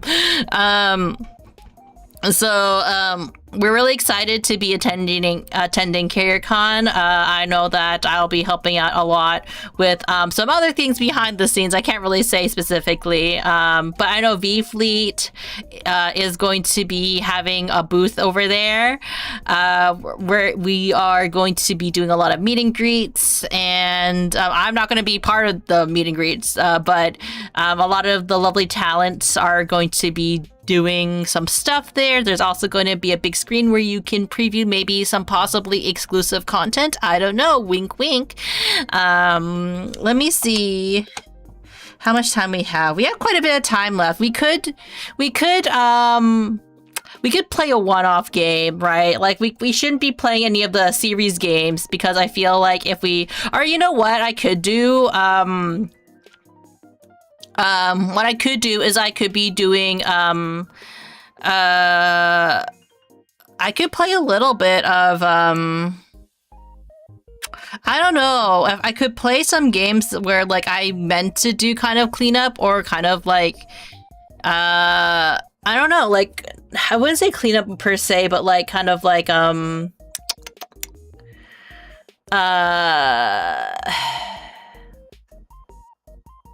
how would I phrase it? Like, some side missions I wanted to do, but, like, I keep saying, oh, I'll do it off stream, and then I never do it on stream, right? You know what I mean? Like, because I feel like it's a little bit too early to really end off the stream. So let me see what I have. Like, I could do, I could play Kingdom Hearts for, like, the, to do some of the achievement stuff, you know what I mean? Yeah, let's do that then, right? Because I'm not gonna continue with the story of the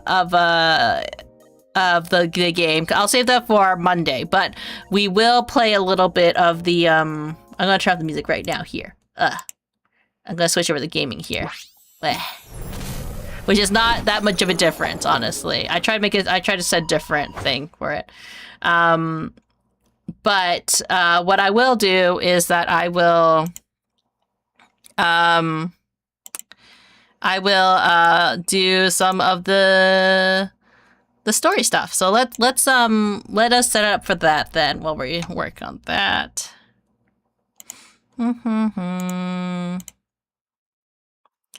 Because I think, like, doing at least the side missions, it's good to finish the side missions, but, like, I know that in my heart I'm probably not gonna bother with a lot of it. So let me just set up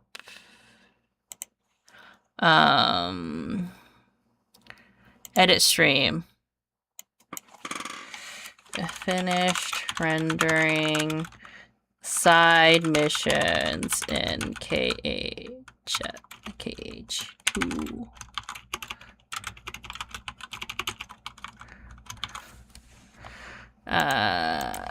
Let's do Kingdom Hearts 2 II and done.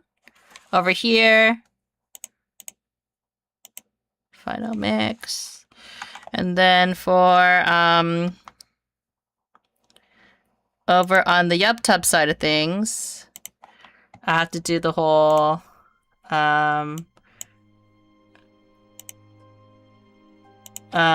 rendering stream, rendering the circus, slash kingdom side missions, II. And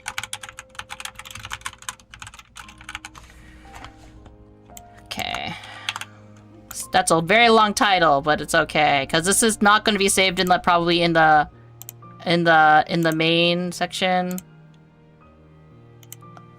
Change the name again. Let me do that one more time. Save. Or will it not let me do it while it's like... it won't let me save it. Okay, fine. We won't worry about it.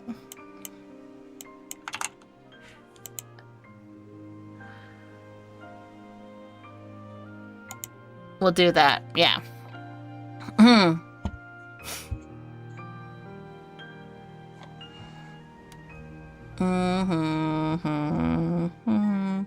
Now I need to move the stream over here. Boop, boop, boop, boop, boop, boop, boop. Okay, move chat back here. Move this here. Yeah. Okay. Be gone with you. Good morning from Japan. Ohayou gozaimasu. Welcome in, Shinobu.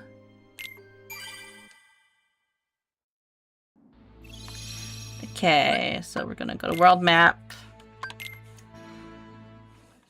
Just side missions, no story.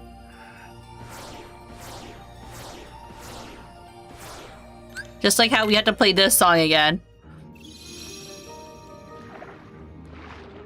Where's the song?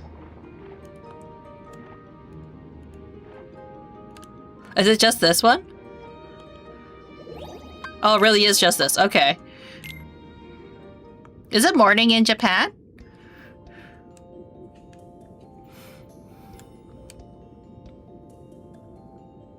Look at this stuff. Isn't it neat? Wouldn't you think my collection's complete?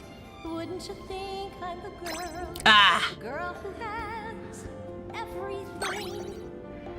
Look at this trove. Treasures untold. How many ones I press things too early. Looking around here you think. Sure. Ah! She's got everything. I've got gadgets and gizmos aplenty. I've got who's it and what's it's galore. You want thingamabobs? I got 20. But who cares? No big deal. Ah, I hate this. I wanna be where the people are. I wanna see them dancing, walking around on those. What do you call them? Ah, I always press it too soon. Up where they walk, up where they run, up where they stay all day in the sun, wandering free. Wish I could be part of that world.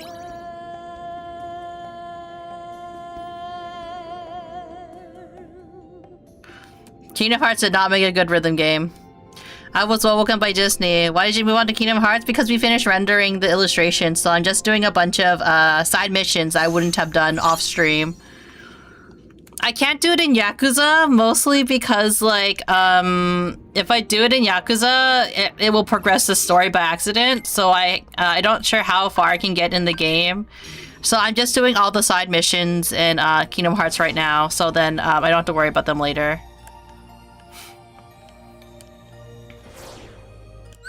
Like, Jiminy's journal, let's look at it, right? It's basically just cleanup stuff. Like, it's not really, like, anything, like, really big.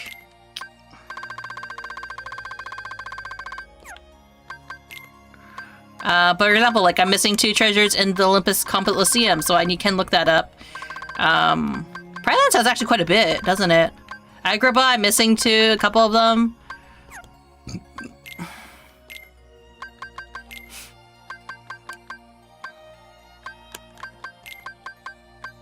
The puzzles.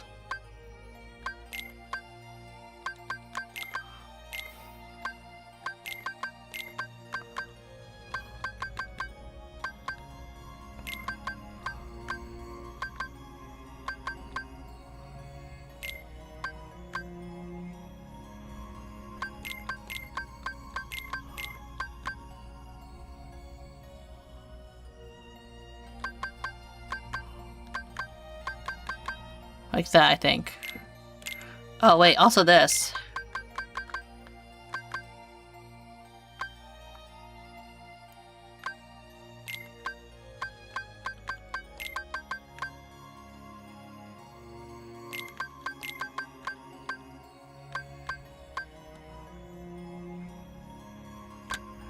I don't know where the like...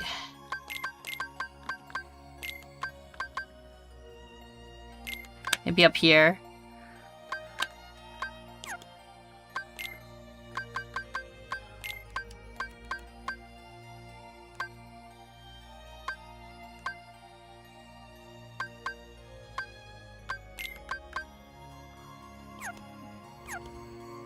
So many puzzles. The puzzles.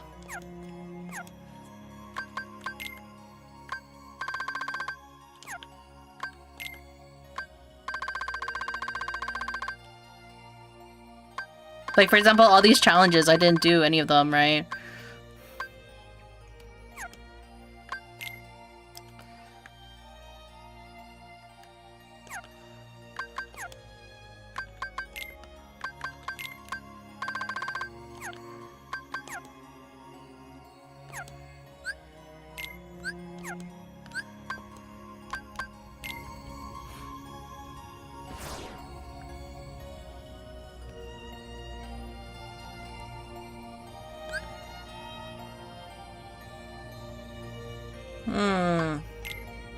Good evening, lads. How are you? Hello, Blood. How are you? We're doing good. We're just trying to find all the treasure chests for everything. Oh, here's one. Perfect.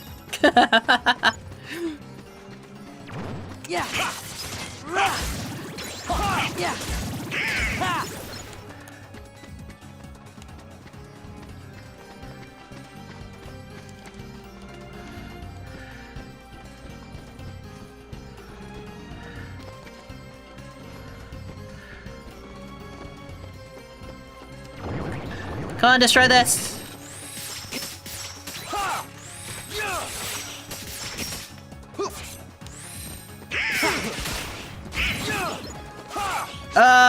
Sadness.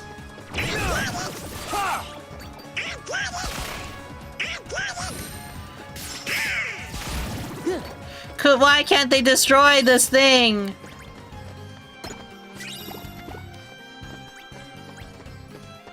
Sadness in my heart. Nice, I'm always feeling good. That's good.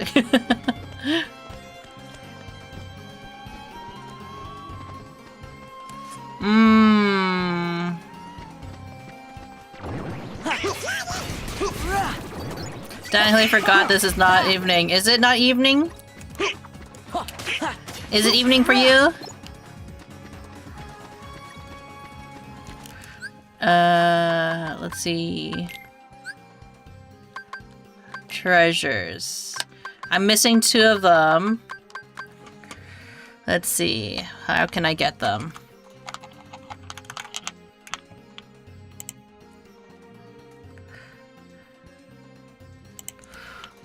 Delete that, because we can close that.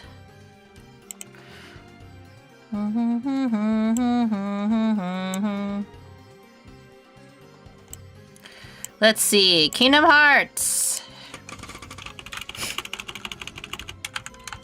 Hearts to treasure locations. Well, in my time, yeah, but not in your time. Yeah, my time is I'm at what, almost 1 p.m.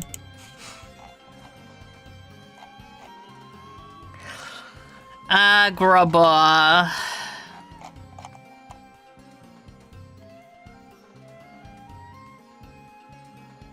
Ruined chamber near the stairs. Near save point. Is that really? I missed those 2? Dang. Okay.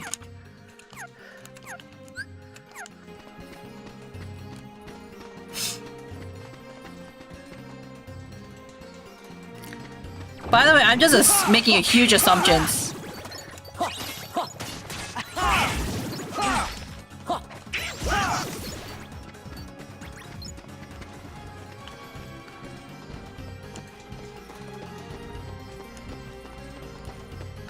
Sigh. Well, one thing I say.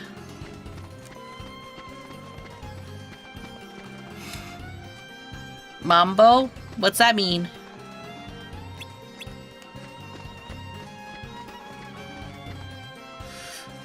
Oh gosh, what am I even doing? What are you even doing?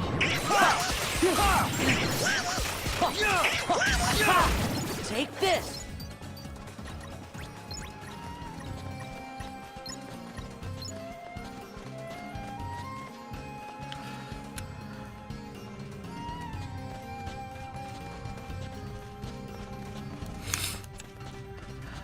Okay.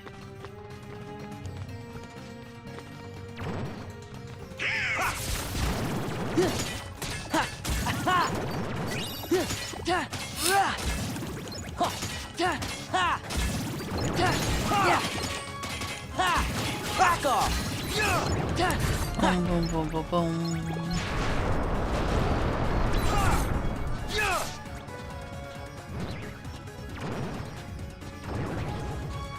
Get away!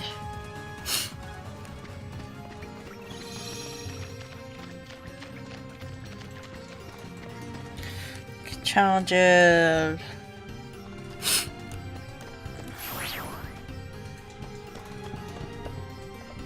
Treasure room. Oh, what's this? Press triangle to begin the duel.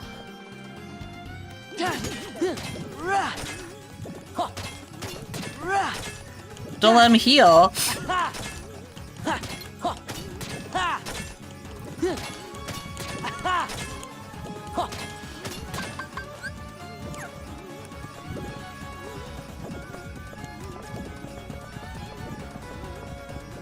I'm gonna give up. What if I switch party to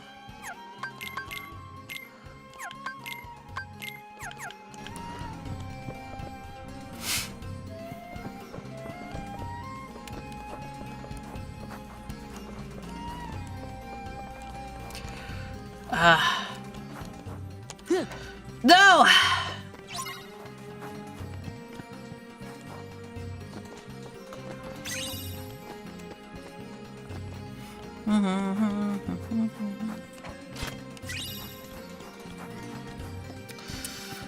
Boost. Okay, well now I got all the treasure at least. And then this bastard.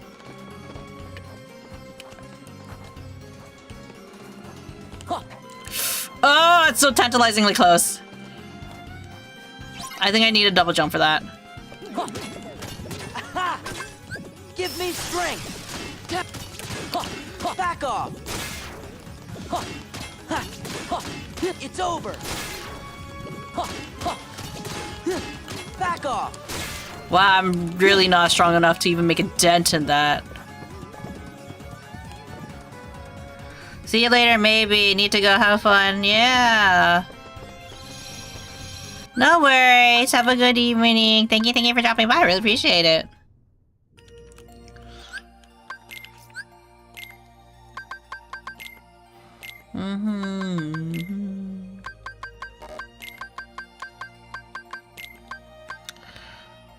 So that is up there. Okay.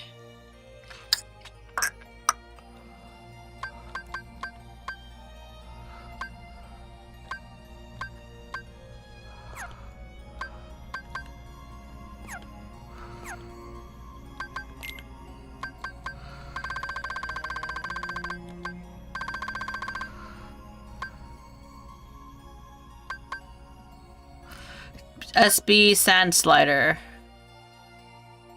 Redo Cave of Wonders Chasm of Challenges. Give it a try. I like how they're very much like, try it again.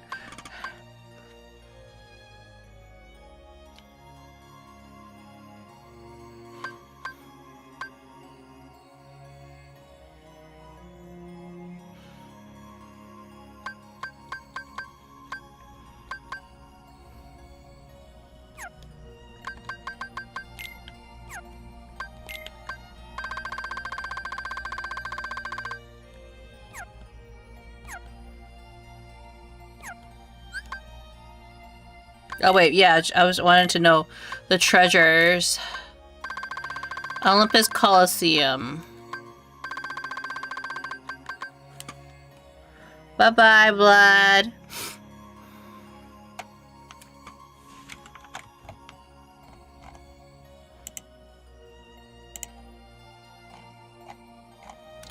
We're looking for Olympus. Olympus.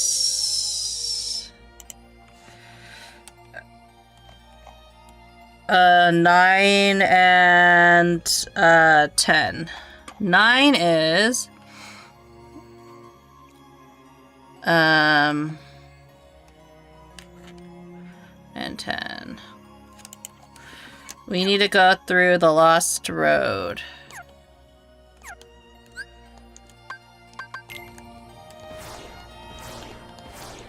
Lost Road.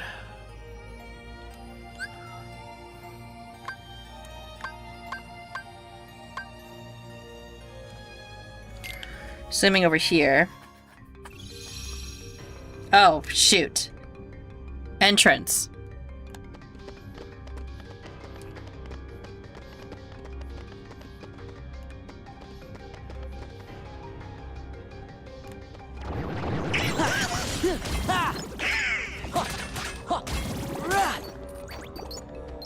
Yeah.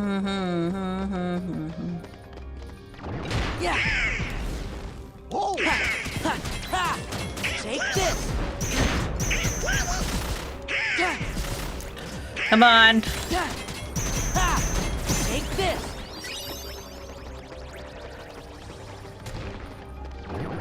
Yeah. Rah. I do appreciate though that that I can actually hold my own against these everything. I know I was like struggling a lot at the beginning, but now I feel a lot better. I'm getting used to everything. Thank you for the reminder, Pumpkin. I really appreciate it.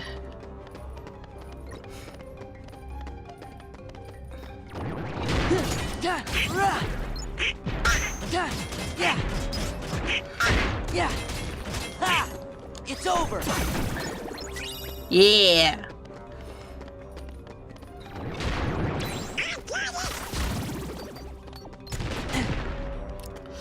Item. Items.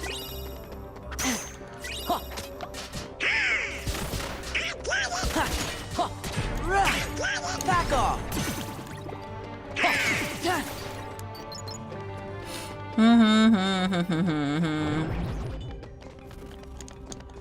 Yeah. It's over. Oh my gosh, please. Take this.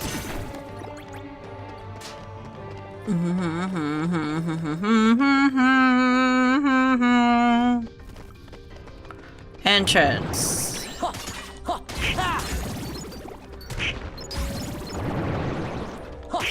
Yeah.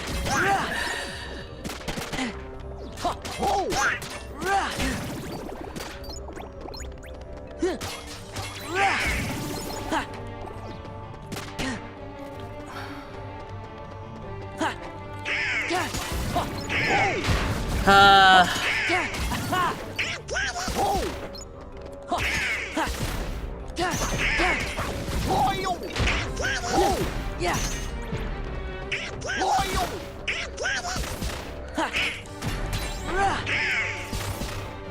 Gosh.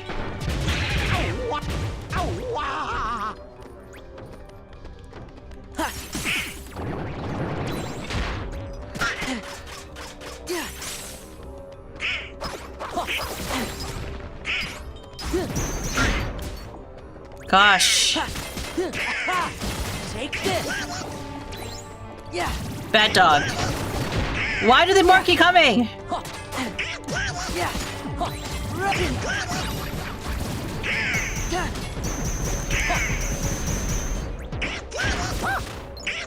Yeah. It's over.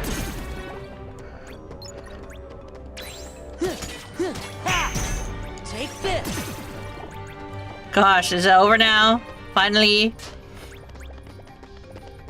Okay. Now we're at the entrance. Travels in an underworld caverns, lost roads.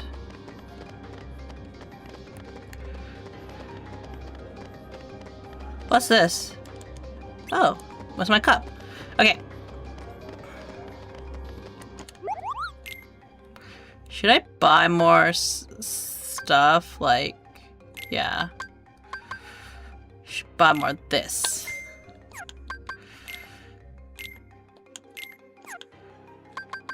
Recipes. Okay.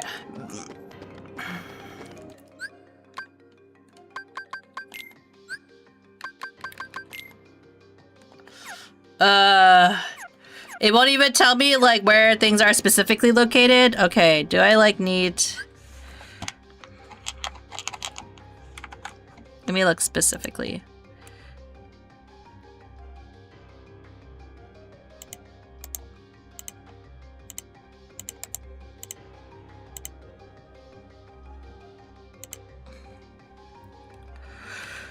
Travel through the underworld caverns, the lost road. Follow the path to the left until you reach a staircase that leads back to the entrance. Enter to find the chest on a ledge. Okay.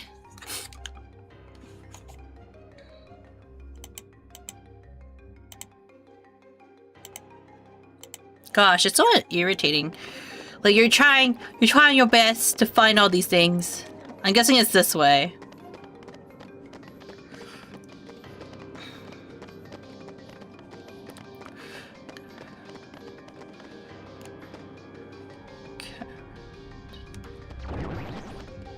Oh! God. I forgot about that completely. Ha! It's over. Yeah. Back off.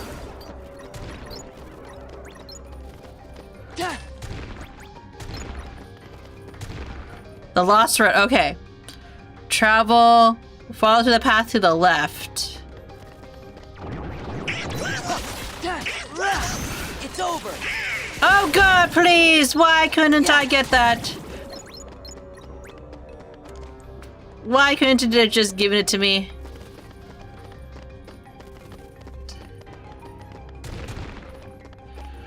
Okay, path to the left. Oh. You bastard.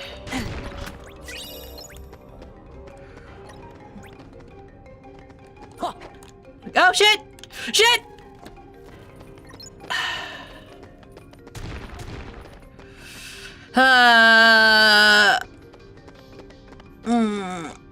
Where will I get the second, like the double jump? I want to know.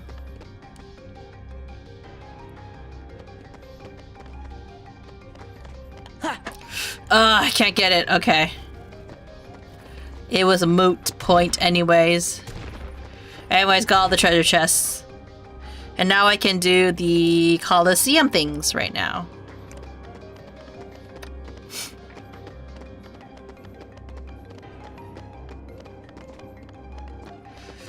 Sadness in my heart. So much sadness. But I'm pretty happy. Like, with the amount of treasure chests I get, I'm pretty good at finding a majority of them. Pretty good. Like, we haven't had any issues.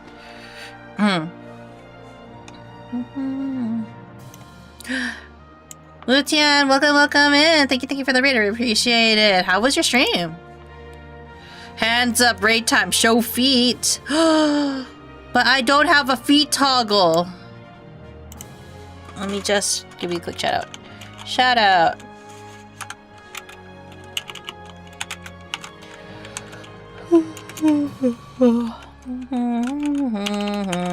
What were you streaming today?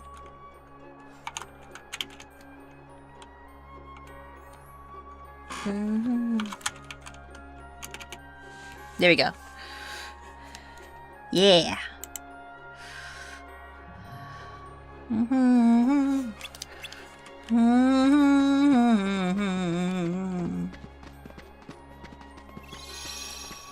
Oh my god, it doesn't even recover fully until you just sit there. Never realized that. Hello, Suzumi. How are you?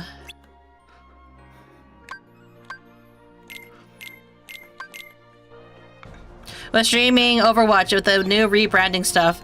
Oh, Overwatch? And there's new branding of Overwatch? Oh, Overwatch 2 with the new branding of Overwatch. Yeah.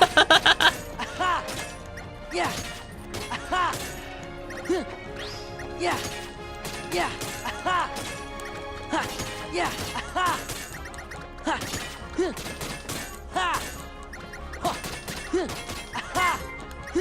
Yeah. Don't let me be the weird one. Yeah. Where's your raid message? Oh. Suzumi trying real hard not to be the weird one here. Betrayal.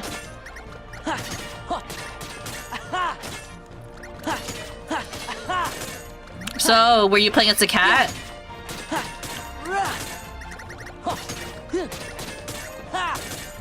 I'm guessing the cat is like the new hotness at the moment, right?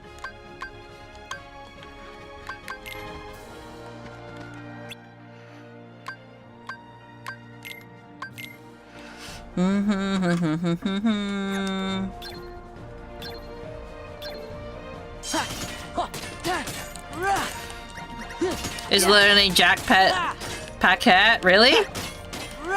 It doesn't actually have an alternative name? Ha! Ha! Ha! Ha! Yeah! Ha! Rah! Yeah! Ha! Ha! Ha! Ha! Ha! Ha! Ha! Yeah! No. We all love cats here. I mean, he knows what he is at least. This is it. Meanwhile, I'm playing, I just finished doing an art stream, but I didn't want to end off stream so soon, especially because I ended off stream quite early yesterday. So, I'm decided to do a little bit of the mini games in Kingdom Hearts because, like, I'm probably not going to do them otherwise, let's be honest. I'm very lazy. So, might as well just do it now, right? Yeah. Ha. Ha. Ha.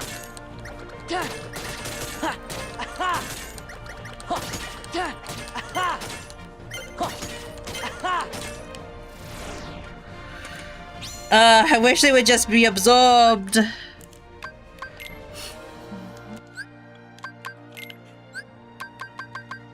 Missions. With 1,000 or more.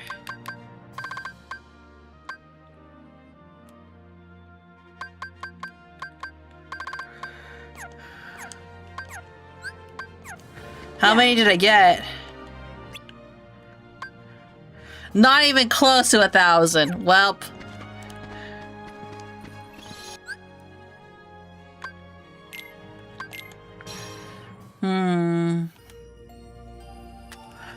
Also, thank you also earlier for the follow, Suzumi. I really appreciate it.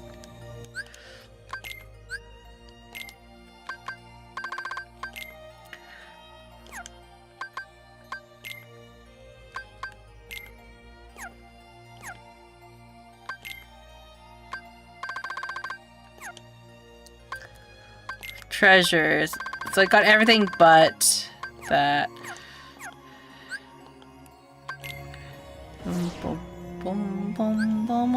It's so tempting to continue the story and not like, and to say like, oh, I just want to continue the story because I do like playing through the story of Kingdom Hearts quite a bit, right?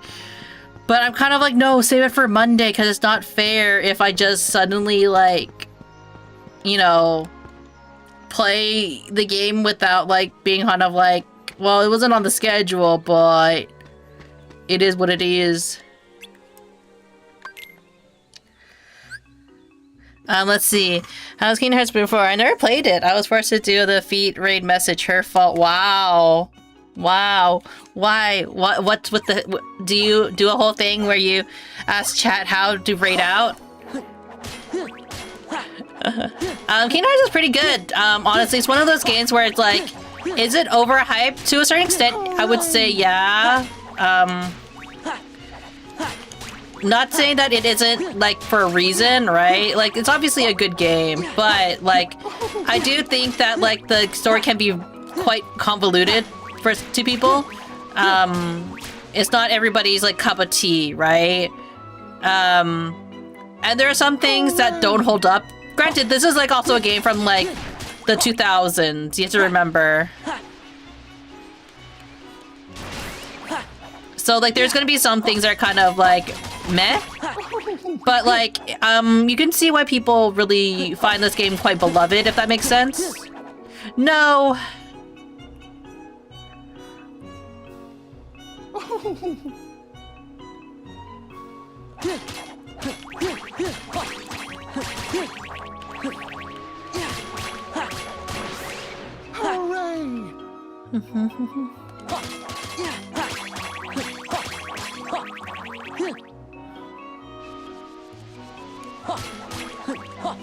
Hooray!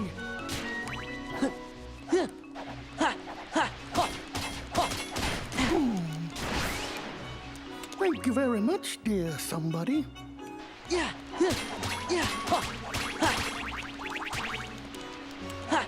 Boo Bear! Oh, Sora, that was frightening. Bum, bum, bum. Ba, ba, ba, ba. Not like I get anything from doing this, honestly. It's just more like achievement hunting. 18 more. What much did I get last time? Actually, you know, maybe it's plausible. I just need to lock in. There's so many games. It's one of those gears where I would play there if there was less things. I think for Kingdom Hearts 2, like they tried to stuff it full of like mini games.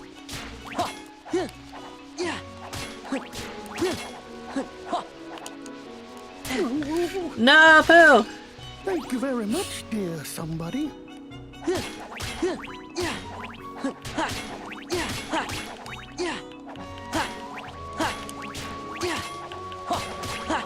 Hooray!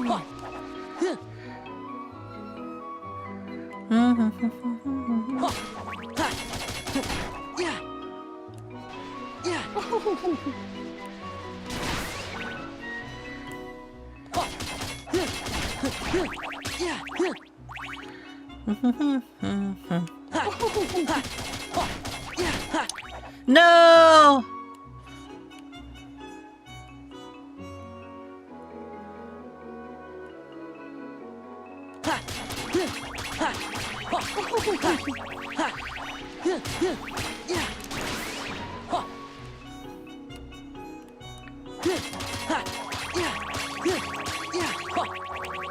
Hooray!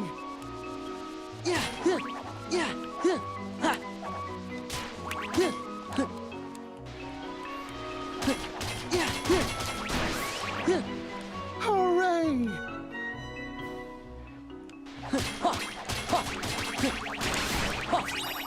New record! Oh, I got it! I... Do you have some chance? Yeah, I had to reach 18. They wanted me to reach 18,000 to complete the quest, the mini quest. Missions. See, finished with a score of 18,000 or more. But with the title Kingdom Hearts, if you somehow you don't know the history of it, Kingdom Hearts, as you can probably tell, is a collaboration between Disney and Square Enix. So basically do a perfect run. Mostly perfect run. I missed a couple. And this is the second game, obviously, because you can tell. There was a game in between called Chain of Memories. That's a bullshit game. We're not finishing it. I'm kidding. I'm sure there are people who do enjoy it. I did not particularly enjoy it, so that's why we're not playing it.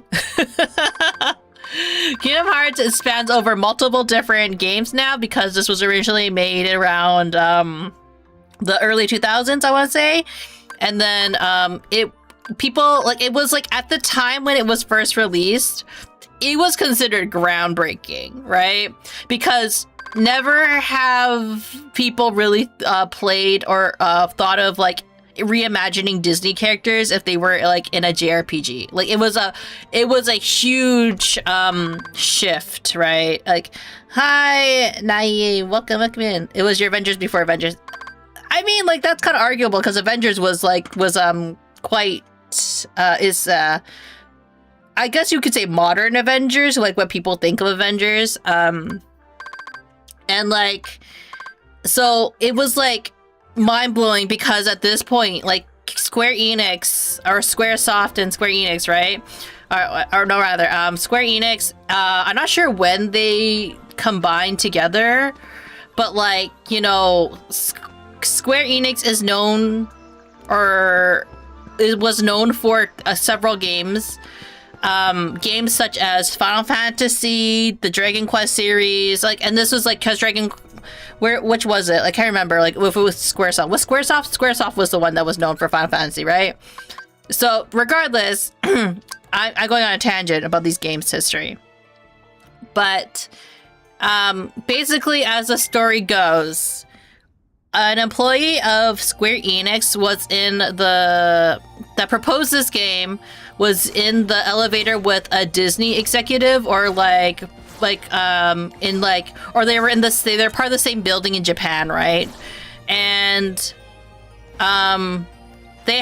they've wanted to like collaborate with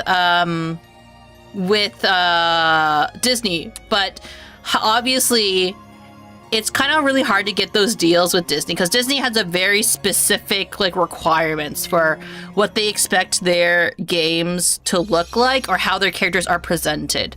You cannot just simply be all like, oh, hey, Disney, can we use Mickey? You know how to, like, Disney is like, you don't joke around with Disney, right?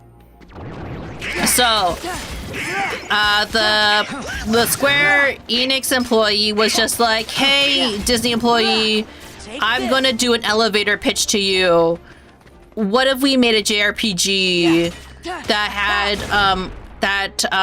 showcased a lot of your different IPs, and like, you know, we put them in like this battle RPG that's gonna like, it's gonna be like really interesting because they can travel all to different worlds, and like, you know, it'll be like cool, right? It'll be done like tastefully, stuff like that.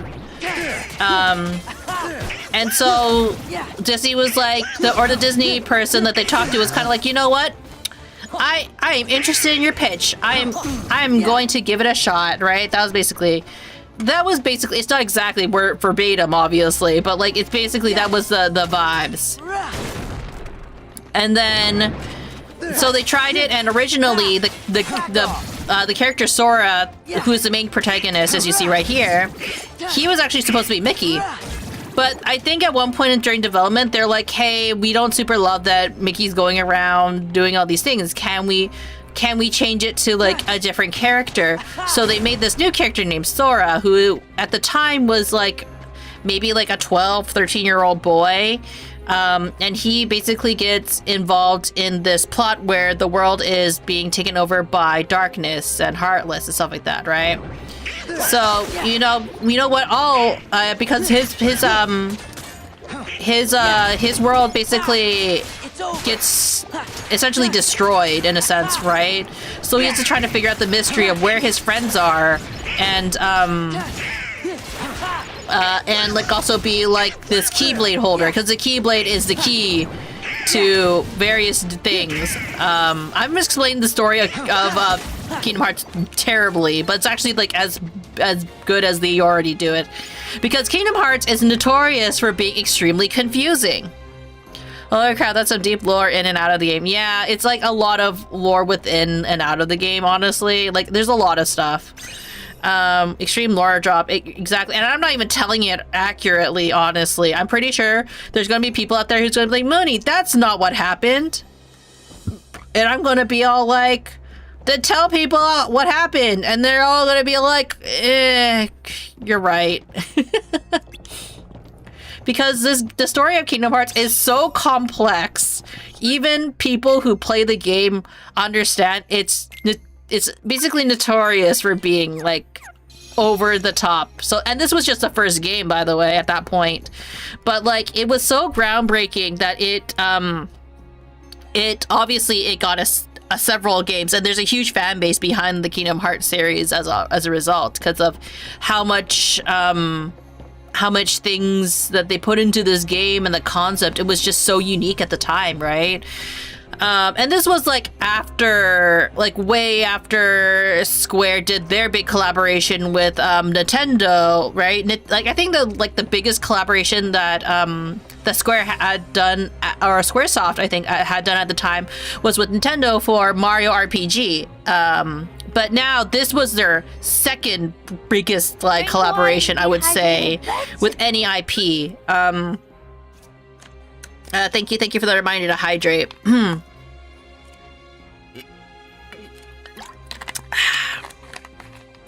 Because again, at this time, very unheard of, like, for Disney to even allow this, because usually with Disney, like, you don't really think of them doing like collaborations like this, right? So how did Kingdom Hearts come to be, right? Or what was the reception of Kingdom Hearts? Well, people were very intrigued, right? Like, this whole idea of like this young boy going off on an adventure trying to save the universe, you know, very basic. But like, oh my god, what do you mean you get to fight with Jack Skellington?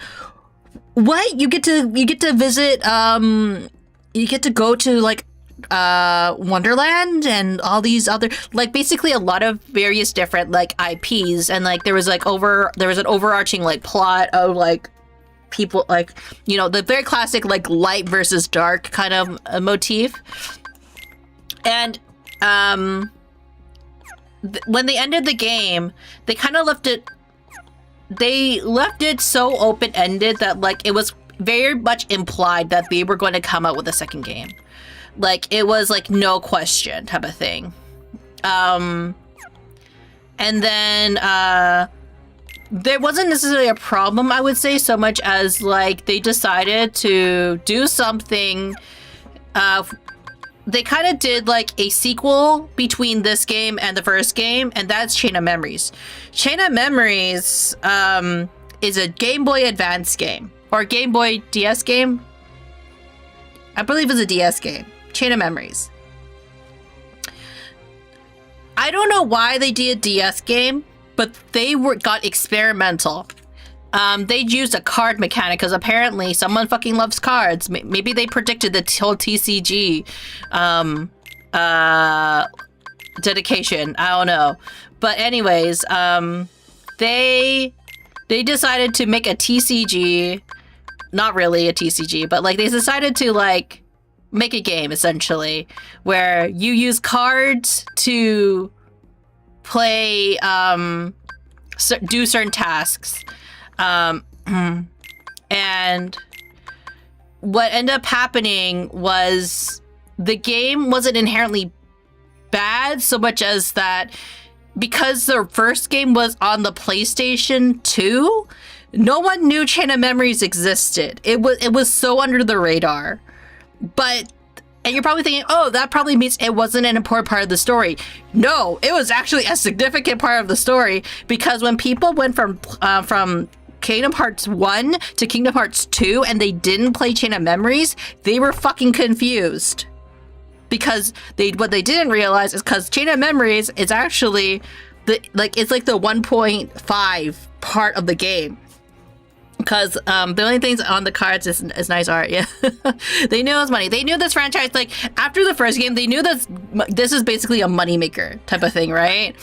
But, like, anyways, you're missing, like, half the story. Because, like, what do you mean that, like, what do you mean that, like, I couldn't, like, I can't play against, not play against, that there's this really big plot that happened and I didn't play it. Yeah, that was Chain of Memories. Like, Chain of Memories, like, it was an experimental game that people didn't know about and played very, I want to say wonkily, because, like, you're using because you can see right now it's a kind of like hack and slash RPG, right? In Chain of Memories, it was not that. It was you could only use moves according to what cards you had in your deck, and it wasn't like it was a turn-based kind of like TCG. It was like an action, like card game, and the card game it was really it wasn't complicated so much as it was really annoying to play, and people had different opinions on whether or not it was a good game or not, but the story was still there. The story of Kingdom Hearts is usually pretty, like, good, all things considered. But anyways, the reason why it was confusing was because they would make a lot of references to Chain of Memories and the plot of Chain of Memories. So a lot of people were just going like, what the fuck? What do you mean there was a story between? Little did they know. Because like, they were saying, going like, oh, after Kingdom Hearts 2, they were thinking like, well, at least it only happened at one time. They couldn't possibly be making other games that are significant to the story. But they'll make it like a mainline title, like, you know, for Kingdom Hearts 3. Little did we all know that they launch other games like in the future, such as like gacha games, PSP games. They did multiple times. They launched a PSP game because, you know, if you have a PlayStation 2, obviously you're gonna have a PSP, right? And also, you love gacha games too, right? They made a gacha game, and the thing is, you're probably sitting there going like, well, again, the story shouldn't be that significant. No, it's all canon. That's the problem. So if you want to know the full story of Kingdom Hearts, you have to play the gacha game. You have to play the PSP game. You have to, and what happens if you didn't get a chance to play the other parts of the games? Well, fuck you, I guess. You have to look up other people covering the lore of Kingdom Hearts. What? Exactly. When lore is important as the money. And the thing is that if it was a simple enough lore where it's just like, you know, small one-offs, whatever, right? I guess, right? It kind of sucks to suck that I didn't know that, like, maybe, like, this part... No, the things that these parts of the lore were kind of important and significant to the story. Because they would... And, like... Again, it's not that the story sucks. The story's pretty good. Like, there are some confusing parts to it, of course. But I think because, like, they span over so many different things, like, it's hard to, like, keep track of things. So you'll have people doing, like, you know those conspiracy maps with those, like, shoestrings or yarn connecting everything together? That's basically the Kingdom Hearts fandom with half of this stuff. Because, like, they're trying to, like, map out the exact, like, story of Kingdom Hearts. But because, like, it's like certain things happen in one thing, they have to try to connect it to another thing that happened in a different game that was also, like, relevant, but also no one played.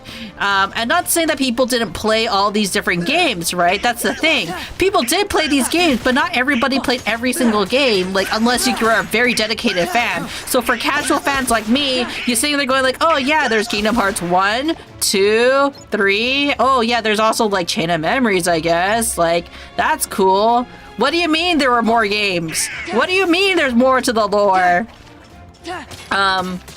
So yeah, Kingdom Hearts in a nutshell. It's hard to get into, but also when you get into it, you're kind of like, oh, that's pretty neat. Like, they tried a lot of things. It's a pretty neat game, right? It's not like it's a bad game inherently, obviously. Like, the reason why the franchise has survived for so long is because of its unique take and, like, its collaborative efforts with the Disney IP, right? And it's very transformative, right? And stuff like that. Like, it's like putting, like, Disney within a Final Fantasy, right? Because they don't use any Dragon Quest characters in this game, which I find is kind of odd because, you know, Square does own the IP for Dragon Quest, but apparently Dragon Quest wasn't cool enough and too vague enough to be put into this game. Only Final Fantasy characters. Yeah. Brain is fried right now. There'd be like 4-hour YouTube video I can write. There are actually multiple videos where they would probably tell the story a bit more accurately. Like, people have deep dived this series and probably can tell you about the proper history of how Kingdom Hearts came to be. I'm just doing, like, based on my pure memory of what I understood this series to be. But they do have bullshit things like this thing where they have, because, like, the thing is, this is the not remake per se, but like this is the not the remake, the revised, I don't know. The re-release where they added stuff like this, where you can battle bosses from Chain of Memories. Bullshit bosses like this character, because she's really hard.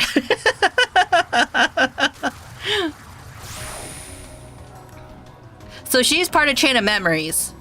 Of course, you wouldn't know who the heck she was if you didn't play Chain of Memories.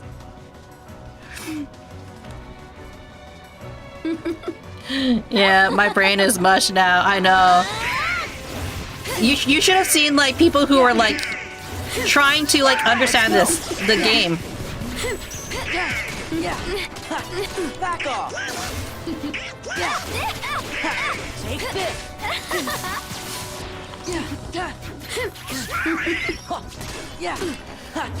Take this. No! See, this bullshit game. We love it. We love the bullshit, though, you know.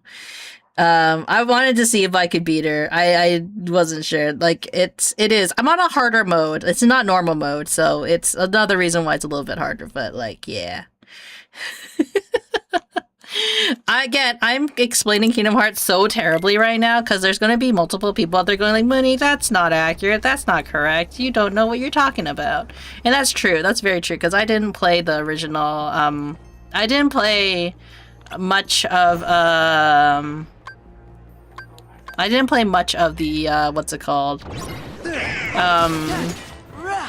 Of the series myself. I actually, for anybody that's kind of like confused and going like, oh, Munii, you seem like such an expert on the game and this is probably your childhood. Nope, I watched my siblings play this game. I would never, like, who would ever be correct in this? Like, you know, honestly, yeah.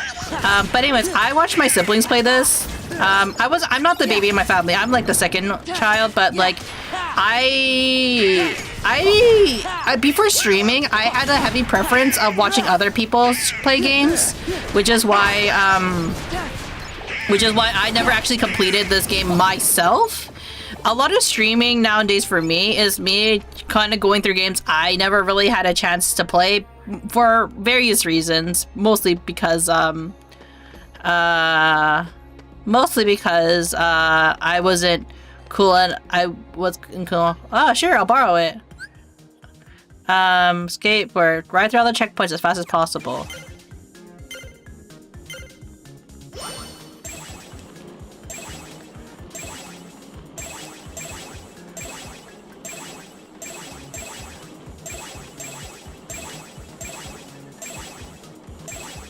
Oh, shit. You bastards. Oh, you bastards. Yeah, they added a skateboard mechanic to this game. Oh, that's how you got it.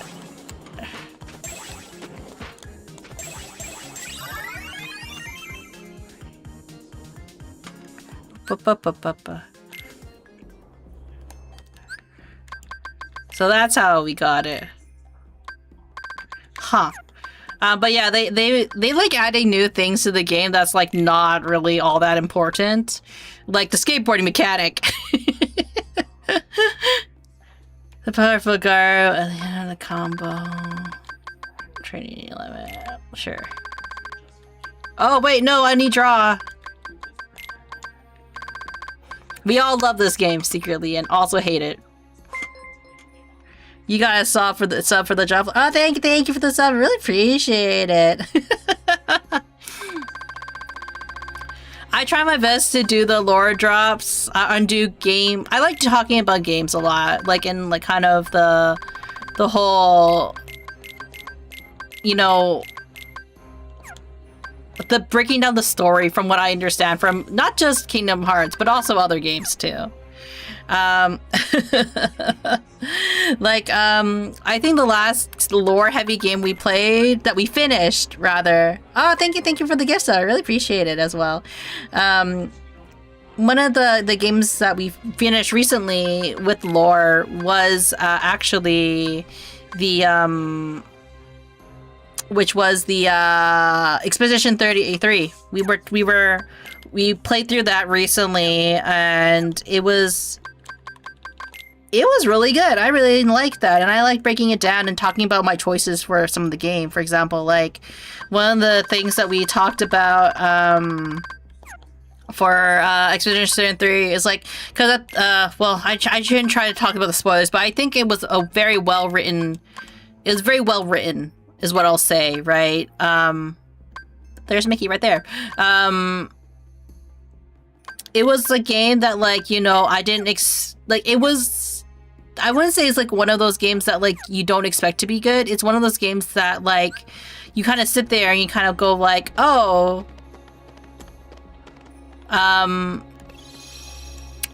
so like this is from a smaller company. Like, are they gonna be? Is it like worth? I don't want to say worth playing, but kind of like, is it like worth is it like worth investing your time into? Like, it's tricky to say, right? Like the game. Still don't understand Gustav not coming back with the rest of the party. in the Beast story. You think, right? Ah, that pain in the ass. I hate this monster so much. Yeah. Yeah.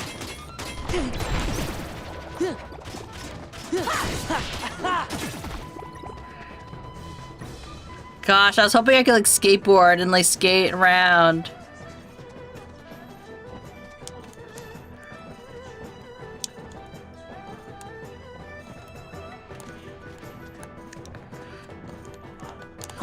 Yeah!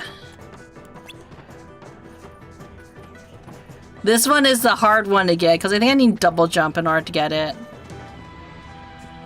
To be like, huh. Or like to get it from over here. I'm guessing like jump on here, here, jump and then hit, right? Double jump hit? Oh no. So it makes you mad? Was Gustav your favorite villain? What puzzle piece did I get? Heart.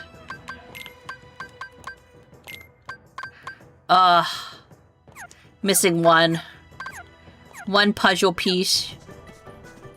Was that the... Is this the last one I can get? That one over there? Pieces. No, there's 3 more. Oh, in the other area. Okay. Wait, did I not get all the treasure chests here? I got all the treasure chests I can get for now, I guess. Was Mulan even out at this point? Holy, I thought Mulan was much later. Mulan the movie?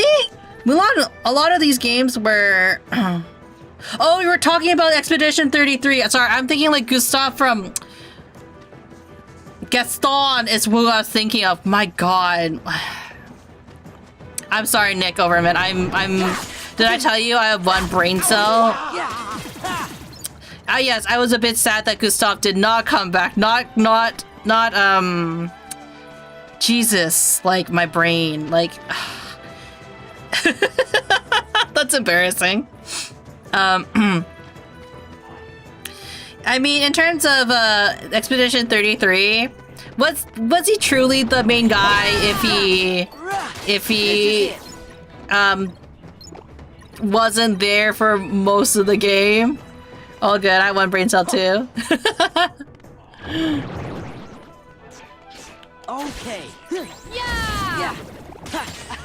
What's the point of having that tier? Yeah! But yeah, Expedition 33 was pretty interesting.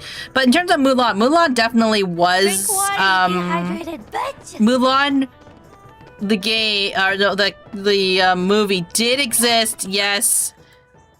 In because a lot of these games, so this game wasn't released, what, 2006?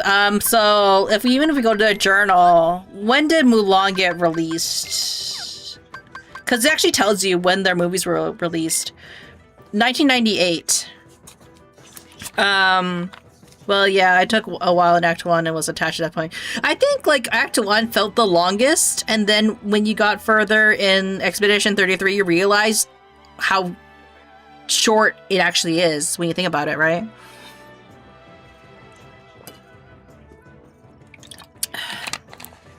Like, Expedition... I know we're talking about Expedition 33 while playing Kingdom Hearts, so that's kind of a weird thing.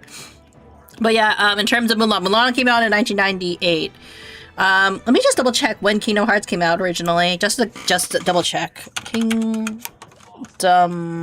Hearts release date. The original Kingdom Hearts was released on March 28th, 2002. Dang. And then this game came out 4 years later. And then Kingdom Hearts 3 came out when? 2019. That's how long these games took. By the way, between the 2006 to 2019 is where all the other games were being launched. That's why. I was 2 when this first came out. Dang. Let me see. It just would have been made 2 parts of 3 too. I came back. Yeah. Well, yeah. I took. I think like people with OCD, especially with like numbers, are probably going like, it would have been a perfect full team. So you're kind of in the hopes of like, hey, will I get a full stack, like a second full stack? But nope, the game plays with your heart. I think someone asked me if like, oh, have you played with like Clea yet? I'm just going like, oh, did you get Clea as a party member? Nope. I have no idea how to figure out what to do in case when I was Kingert. Yeah. Without getting caught? Oh, wait, let me do it again. I was not paying attention. Let's play that minigame again.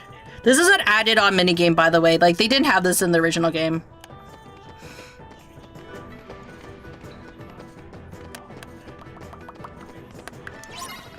Press triangle to practice duel.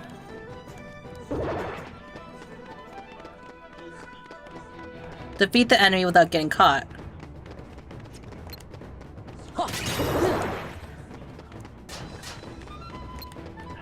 Oh, like that.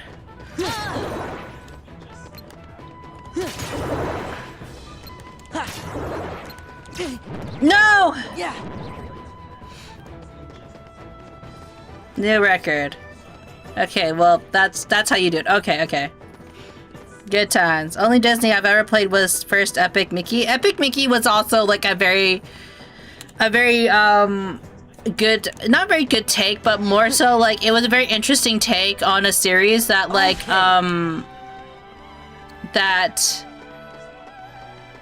like, you know, it was like an IP they didn't really utilize a lot. So it's interesting for them to kind of like talk about a little bit, like have a darker kind of vibe on like about old school Disney. Though I also remember when Epic Mickey was first announced, they thought they were gonna go harder than that. Like the idea that like Mickey was going to like do a lot of like dark things in Epic Mickey, and then it turned out it wasn't as bad as people first were perceiving it. I saw something that said Mickey was supposed to be the main character of this game. Yeah, Mickey was supposed to be the main character of Kingdom Hearts, but then they changed it to their original character, Sora. The reason why and how you can kind of tell that Sora was kind of not supposed to be the main character of Kingdom Hearts was the clothes itself. Yeah. Because as you can see, like in this game especially, Mickey was supposed to, like the outfit design for Sora, that was supposed to be for Mickey. And then they changed in the development stage to like have an original character. But they couldn't get the rest of Mickey because the other game they created Sora. Yeah, I don't know. Like the story behind it is like they probably did have the rights because Mickey is in the game. But I think like Disney had like didn't like the idea of like they didn't super love the idea or like that Mickey was the main character for whatever reasons, or like the using his IP in a certain way, because again, Disney has a very, they like their characters being portrayed in very specific ways. They don't, and if it's like in a way that they don't particularly agree with, then they're going to have issues. That's why a lot of people have trouble with working with Disney sometimes. Not saying that like Disney doesn't sell well, obviously, right? I think if you slap Disney onto most of its IP, generally speaking, people, you know, they're gonna look past it for the most part. Nyut, thank you for the pat juice. But yeah, like, this is like, you know, again, a lot of more like historians or game historians probably would give you like a better, read on like what exactly it was for, what their particular reasons were, because like even for me, I don't particularly know everything about Kingdom Hearts. A lot of what I'm saying is based on like my general experiences with the franchise. So I have quite a few friends who actually are huge fans of these of this series in particular, right? So they might be able to give like a better breakdown of the game. For me, but for me, I'm more of a casual player, if you can believe.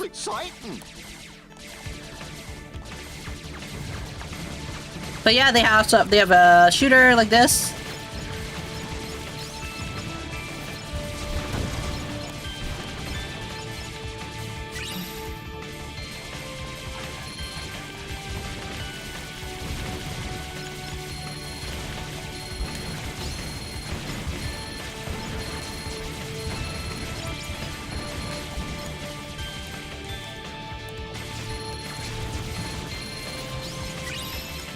Oh no. Might as well play this shooting game because I'm not gonna play it. I only play it once, really.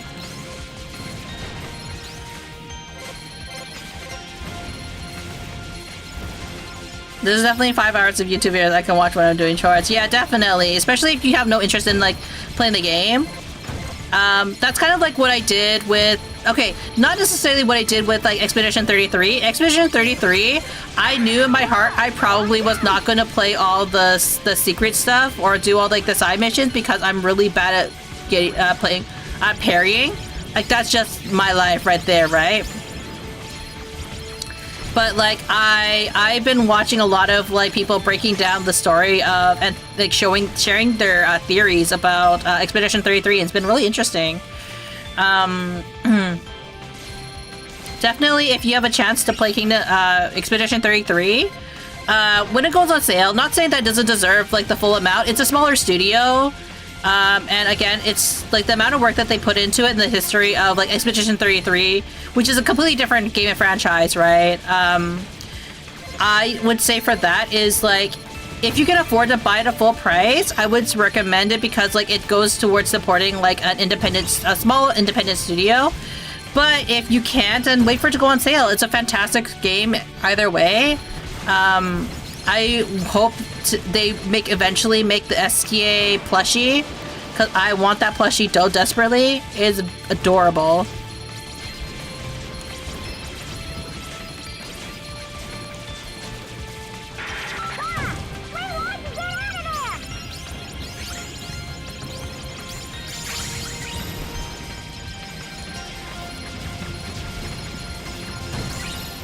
Wow, they really just given me everything.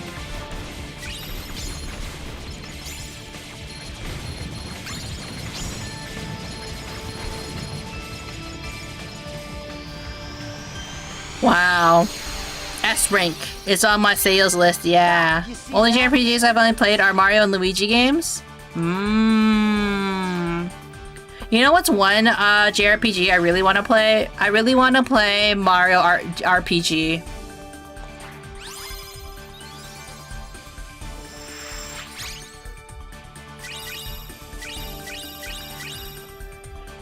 Pattern skin.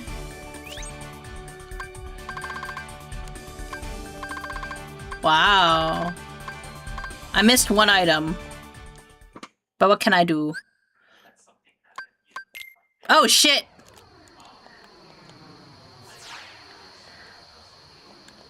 I didn't mean to do that. Well...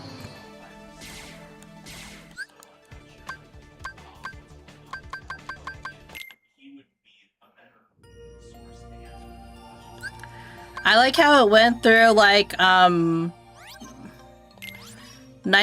to like from like 18% to 90%.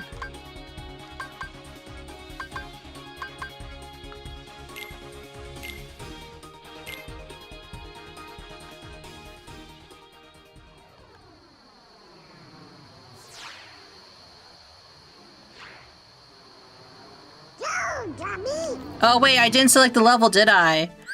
I messed up, didn't I?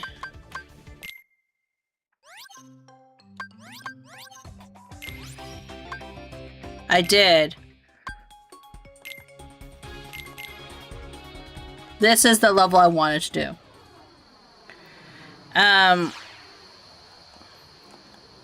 But yeah, it's one of, I think for, in terms of Kingdom Hearts, I think it's also a game that's worth playing. Especially if you can. Like, this one goes on sale quite a bit. Do you have to play all the sub games? Probably not, honestly, to understand the game.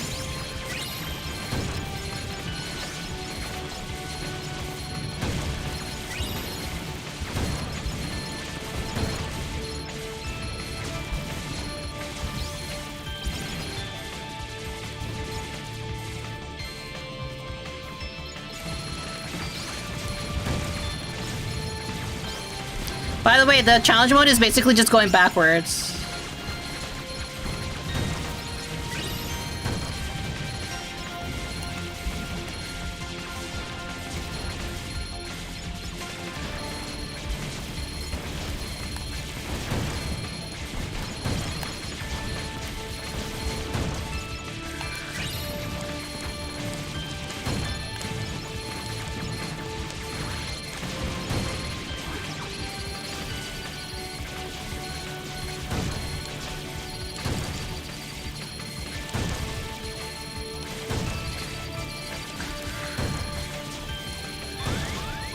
Come on!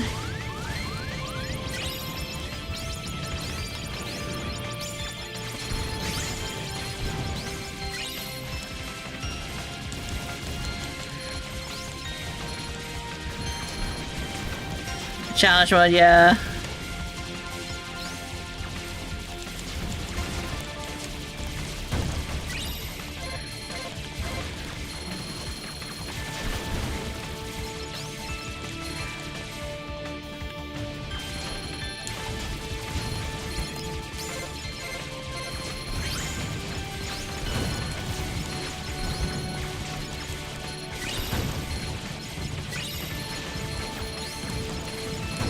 It helps when you have a better gummy ship, too.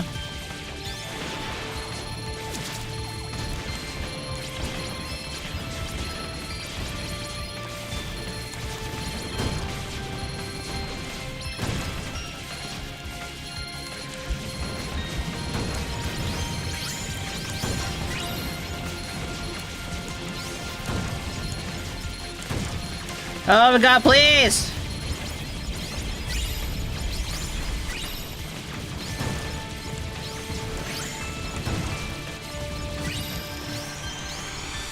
That was only a B? Okay, gotta go and eat and sleep now. Next time here, Suzumi, big thanks for the sub. Yeah, thank you again for the sub, and have a good rest. Thank you for raiding and dropping in. I really do appreciate it. And hope you had fun hanging out.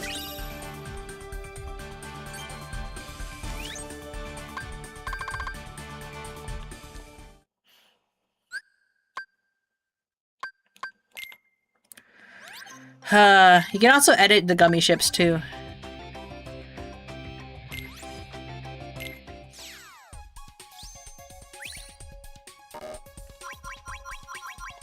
I never really understood the whole thing about this.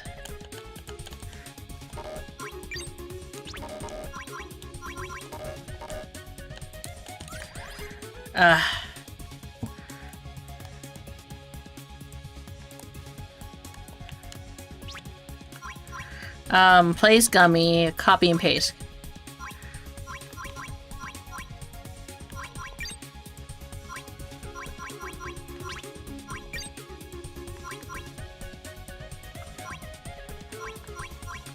Cause I'm sure like there's ways to like make the most efficient mini gummy.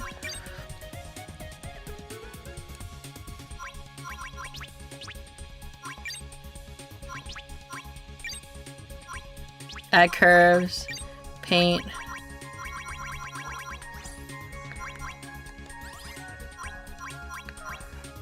Like that.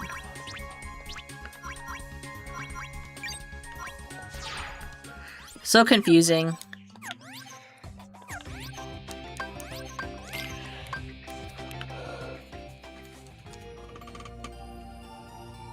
Jeez. How far does it go? Oh shoot, my phone. It's dying. Let me just charge my phone. But speaking of which, I'm kind of looking at the time right now, right? I'm wondering if actually, because I don't have much to do in terms of the, well, other than playing like the gummy mini games, which are not my favorite, honestly. Unless I do the skateboarding stuff, I guess I could do skateboarding, right? Hey, Santa.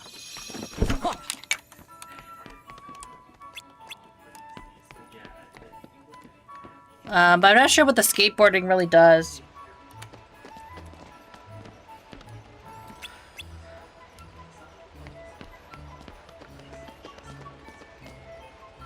Like, I don't see anybody to talk to about the skateboarding.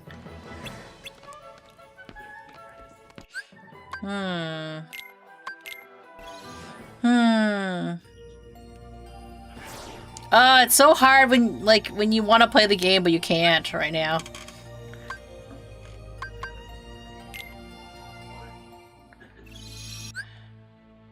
But, you know, I must resist, you know?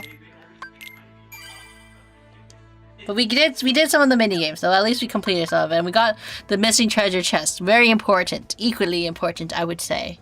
And we also figured out how to get some of the charms. But, seeing as we're kind of at a stump, I'm kind of stumped what to do. Because I pretty much cleaned up, as I didn't expect to clean up that fast.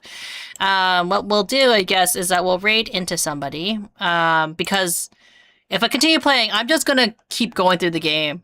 And that's a big no-no at the moment. I had to exercise some self-restraint, right? Let's go over to just chatting right now. Yeah, thank you everyone for dropping by and hanging out with me. It was really fun getting to play some more Kingdom Hearts before ending off the stream for just a little bit. Right now, let me see who we can raid into. Let us raid into... Let's raid into Wadi's stream right now because she's also an artist, but she's also playing a fun RPG that I haven't played personally, but I heard it's quite fun for a lot of people. I hope that everyone, in the meantime, has a good day, good morning, or a good afternoon. I really appreciate all of you for dropping by, I really do. And I will see you possibly tomorrow for more Yakuza. Thank you, everybody. Bye-bye. Bye.